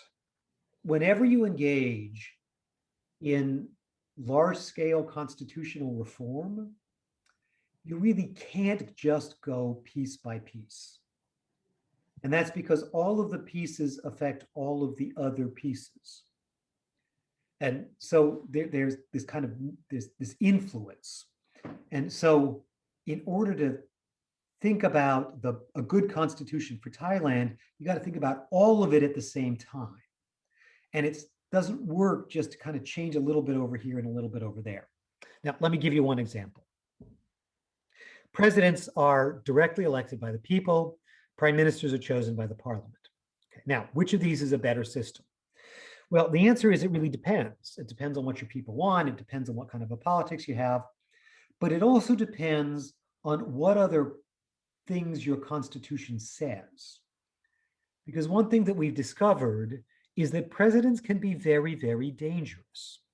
And they can be dangerous because the people directly choose them. And so presidents tend to think that they're just wonderful and the people really love them and want them to have all the power in the world. So presidents are innately dangerous because their power tends to grow. And remember, I said that absolute power tends to corrupt absolutely. This is truest for presidents because they're really dangerous. Okay. Now, here's the thing though, here's what we observe. When you have a president in a system that has proportional representation for the legislature, the president is especially dangerous. And Thailand right now has a version of PR in the end. Now, the reason that presidents are especially dangerous is in proportional representation, you tend to have a lot of parties, not just 2 parties, but 6 or 8 or 10 or even 15. And when there are a lot of different parties, it's hard for the legislature to get anything done. And the people in the legislature tend to quarrel a lot and they argue. Now, this is a setup for the president to take a lot of power because the legislature isn't getting stuff done and they're arguing a lot. And so presidents tend to say, you don't want the legislature, they're corrupt, they just argue all the time. You really want me to take all the power because I'll make sure that you're safe. And so I will end up getting bigger and bigger and bigger. Now, by contrast, if you had a different electoral system, there would be fewer parties and presidents would be less dangerous. Okay. Now, what that means is if you were to come to me tomorrow and say, should Thailand have a presidential system? What I would say is I can't answer that question unless I know what the electoral system is. Because if Thailand sticks with its current electoral system, presidents would be really bad. But if Thailand changed its electoral system, presidents might be a good idea. So the point here is you can't make these 2 decisions independently. You can't do it incrementally. Now, again, I'm being careful here, right, not to speak too much, but my understanding, of course, is that right now, the most recent information is that amendment by amendment changes will be allowed, that it will not be allowed to adopt a whole new constitution.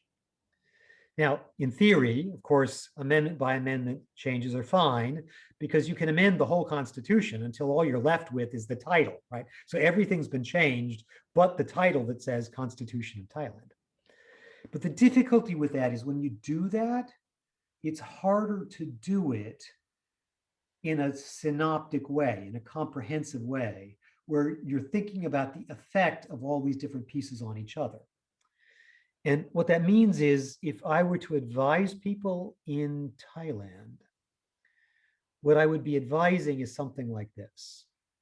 If you can't go to adopting a whole new constitution where you're thinking it through beginning to end, nonetheless, it's probably a good idea to think about packages of amendments rather than individual amendments. So there are packages where each part depends on all the other parts, right? Now, this could still theoretically be a kind of amendment by amendment, right? Because the whole package is an amendment.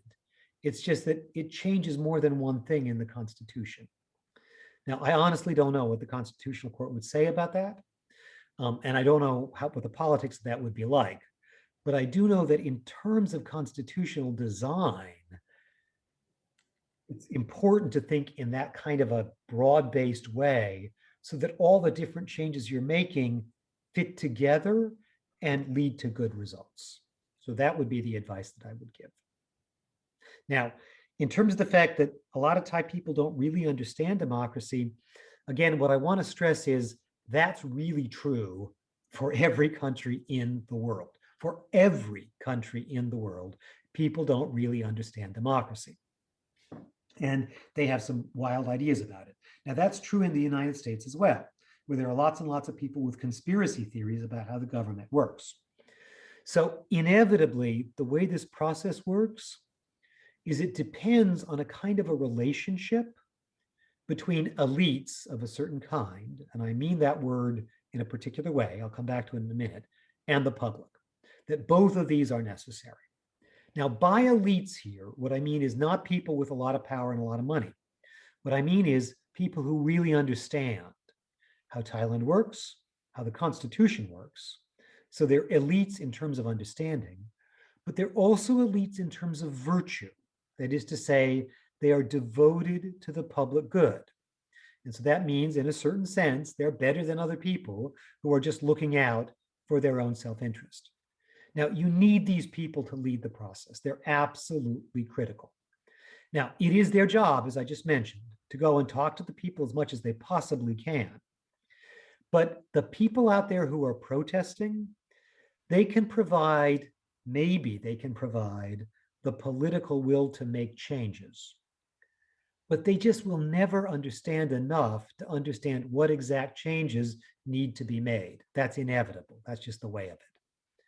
But I mean that actually to be hopeful and optimistic rather than to be pessimistic, because there's never been a mass reform movement in the world where most of the people understood what needed to be done. They just didn't understand it. But they knew that something needed to be done. They had a general sense of where it needed to go. And luckily, they had good leadership who could take that political will and channel it into the right kind of constitutional change. Right, thank you again. We still have a couple of questions more from Zoom chat box, and so we'll read the next question to you. Okay, very good, thank you. Okay, another question is not like the question, but about like the maybe exchange for each other, like as he said. I'll read it aloud. Thailand has 20 constitutions so far since the 1932. In a well-known Thai scholar's work on Thai politics and constitutional development, it explained that the constitution in Thai context also reflects a power relationship.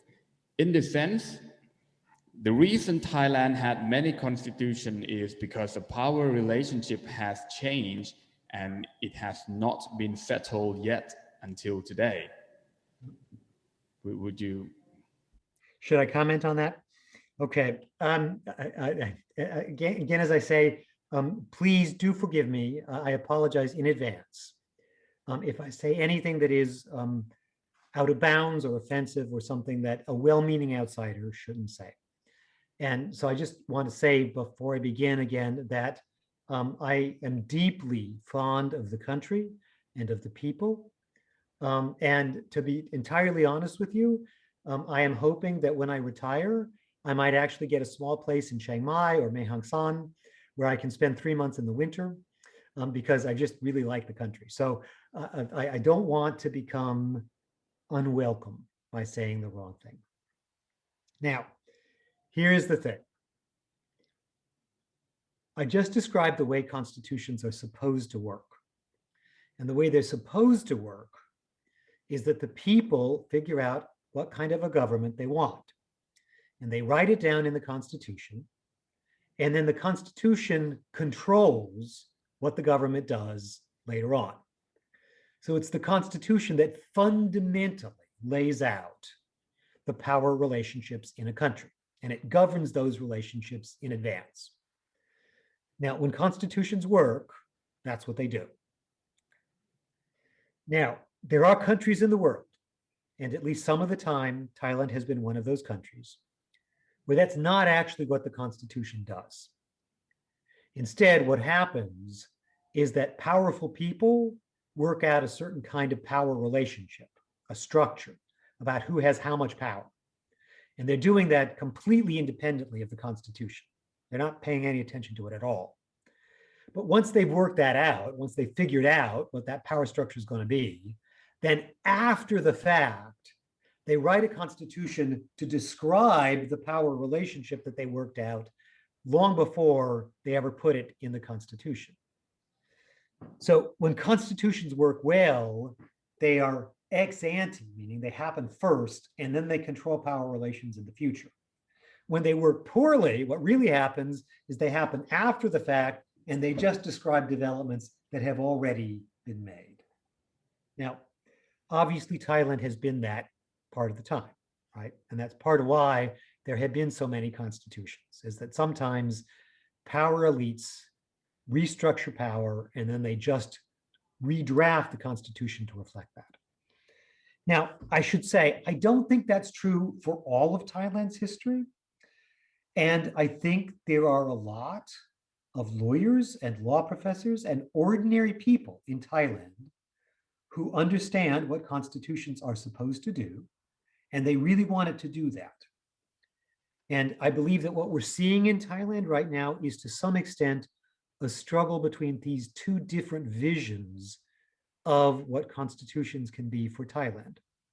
Now, the only thing that I'm really saying there is, I don't think it's all one-sided, right? It's easy to talk about how elites have dominated Thailand and they've written a constitution to serve their own needs and so forth.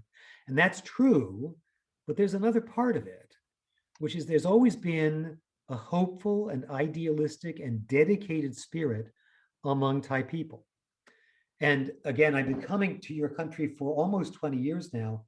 And what I've seen is that that spirit has grown, not that it has diminished. That there was a tendency 20 years ago for ordinary Thai people just to go along with whatever powerful people said, because there was less of a spirit of engagement. So I think we're seeing a turbulent period here, and I don't think we know how things are going to come out. So that's scary, but it can also be hopeful, because there are some Thai people, and some of them are true elites, who really understand what constitutions mean and what they're for. Right. Thank you again. Any final question from the room and also from the Zoom, maybe? มีใครอยากจะถามคำถามสุดท้ายไหมคะ We have one more question, and I think that will be the last question of the day. All righty.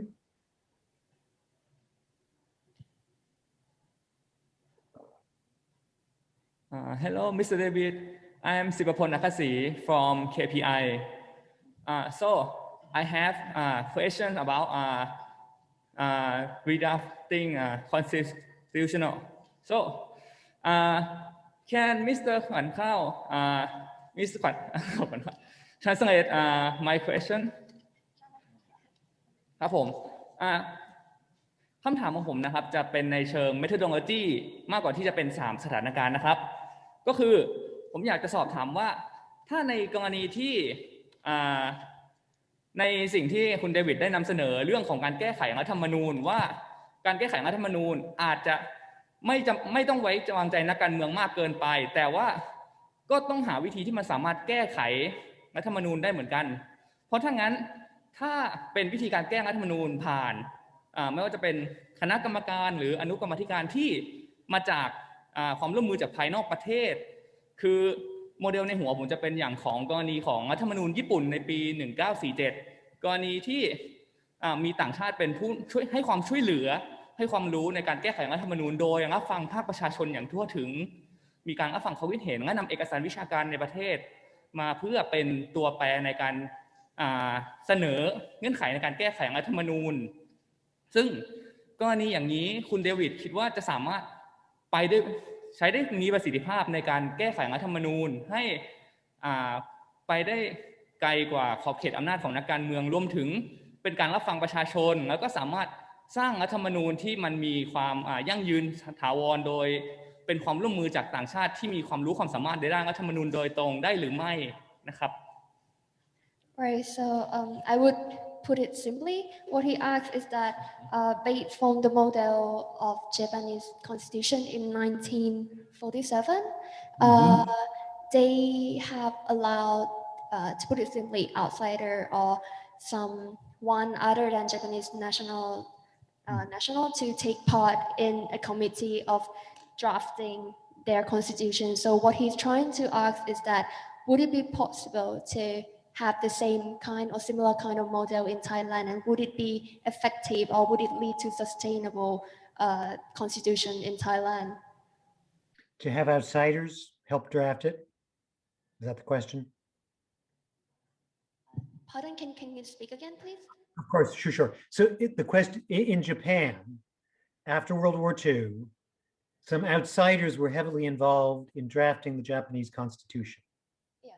And the question is, would it be a good idea in Thailand to have outsiders help to draft the constitution? Yes. Is that the question? Yes. Okay.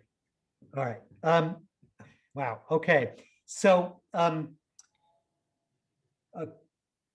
so first, of course, after World War II, Japan was occupied by the United States. And that's part of why the United States was heavily involved in drafting the Japanese constitution. And I think that would be a very bad idea for Thailand to be occupied by another country. So, and in fact, of course, one of the great strengths of Thai history is that it's managed to avoid being occupied, and that's given it great cultural strength and resilience. So in that sense, it's a really different situation, right? And there's a lot of history that has been written about how much influence the Americans played in that constitution, and there are people with different views. Some people think the Americans really just wrote it, and other people think that the Japanese really just wrote it. I must confess that I have a certain personal connection to this, because my great uncle was the Assistant Secretary of War immediately after World War II. So he was kind of in charge of that process. So the point there is just that there are lots of different people with different views about this, because different people have their hands around different facts. Okay. So the first thing I want to say is I wouldn't use Japan then as a model. But there's a question about what kind of a role outsiders can play. And I think there are two different possibilities that outsiders sometimes play. The first is sometimes outsiders can be mediators, or what I sometimes think of as honest brokers. And so if there's deep, deep, deep conflict in a country that amounts really to civil war, sometimes it's useful to have the UN or even some significant country come in to oversee talks that can help stimulate a peace settlement. That happened in Burma before the recent nationwide ceasefire agreement. I've been involved in processes of that sort in a number of countries. Again, always where there was real civil war and there was no real alternative. I don't think Thailand is in that situation right now, so I don't see that happening. And I don't see powerful countries volunteering to take that on. So I don't think that's likely to happen. Now, here's the other thing, though, and I worry a little bit that this is going to sound like self-promotion, because one big change from 1947 to today is today we have constitutional design as a field of study. Back then we didn't. In 1947, people knew almost nothing about how constitutions work in particular circumstances. And so if Japan ended up with a good constitution, and there are different views about this, it's almost by coincidence because nobody really knew the right way to do that. Today, by contrast, there's a huge amount of information. And so we have a much better chance of getting the right constitution. Now, Thailand has great constitutional experts, and that, of course, should be the first place you should go. But the reality is it's a relatively small number of people around the globe who do this full time. And so I do think it's actually useful just for some expert advice to bring in some people who have seen other countries, just for that kind of comparative information, that they can be able to say, well, this kind of a thing was tried in this country for disastrous effects, but Thailand's not like that country, and so maybe it'll work here, and that sort of a thing. I think there's always a role for that. And to be honest with you, I think there's no country in the world where there's enough expertise, and that includes America, that you can't learn from other countries. So that might be a role. But more than that, you know, kind of a more emphatic or aggressive role from outsiders. Again, I think one of the blessings of Thai history is that it's mostly been able to run its own show. And that's really, really important. And it makes it different from a lot of neighboring countries like Vietnam and Cambodia and Burma, where that's not been the case. So I would be just personally hesitant about bringing outsiders in a big way to do this. I think Thailand has the resources to do it as long as there's good advice. Now, it's another question, of course, about the politics and whether there's the political will. But I would be really, really hesitant about using outsiders to try to change the political will, that we've got to hope that Thailand is facing turbulence, it's facing troubles, but Thailand has a lot of internal resources that hopefully can help it come out the other end. Right, thank you very much for the answer. I believe there is no more question. And so I would like to invite Mr. Edmond Esfadia to conclude of our session for today and probably giving a closing remark. That was, I thought, a great discussion. I want to thank you all for participating. Obviously, Professor Williams, it was great to hear so many important points about the process, about the content, point about the legitimacy behind those who are chosen to draft the Constitution drafting assembly, you know, the importance of having an elected one, the importance of having the consultation process, an inclusive process, which involves all groups, the importance of having this feeling among different society groups that they have a good deal with the Constitution, that they're having a fair deal in their society that they're living, and the number of examples that you have given us, Professor Williams, about how this is actually addressed, you know, the issues of that's such a complex issue of finding that balance between giving the politicians enough power to govern, but limiting that power in a way that is not allowing them to oppress the people. You did indeed give us a lot of examples about doing this, and I thought that was very useful.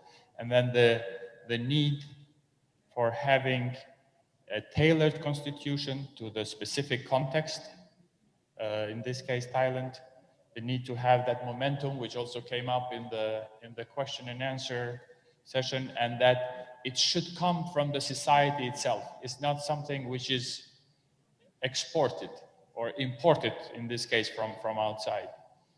And I thought, you know, this the second part, when we talked about the consultation process and the need to reach out to people in terms of understanding the problems that they have. You know, the people are not going to have technical solutions, are not going to be able to give you the technical amendments, but the people can tell you what the problems are, what the grievances are. And it is the experts, and it takes some political will, I understand, to do this, to address these problems in a constitution, which, to the extent that you can do this in a good way, is probably going to help to have a more lasting one. And I think, you know, one of the main principles in this regard, it does remain the checks and balances between different institutions, and in terms of, as we said, you know, the powers and the limitations of those powers among the politicians. I want to say that the questions, they were all really impressive. It shows that the people, at least the people in this room, are quite well informed and quite familiar with the process, not only in Thailand, but maybe even in some other countries. And I just want to say that probably the best thing about this debate today, at least for me, was the fact that it left me with that desire to talk more about it. And I think that's best measure of a discussion, that the discussion was good. Thank you all for that today, and have a very nice day, and see you next time. Thank you, KPI, and thank you, everybody. Thank you, the Parliament. Thank you, David. Thank you. Kapun Kap. Hopefully next time in here together with us. There you go. I'll look forward to it. Thank you.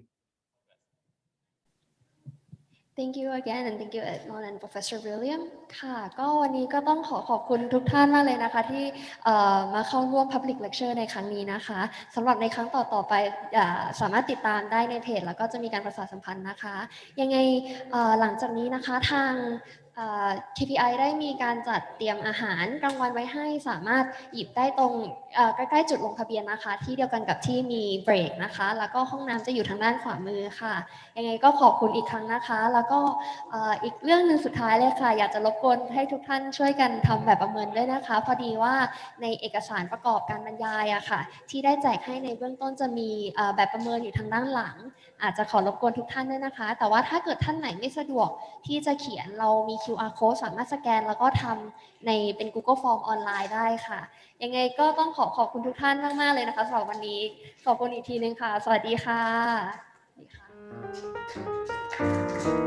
ะ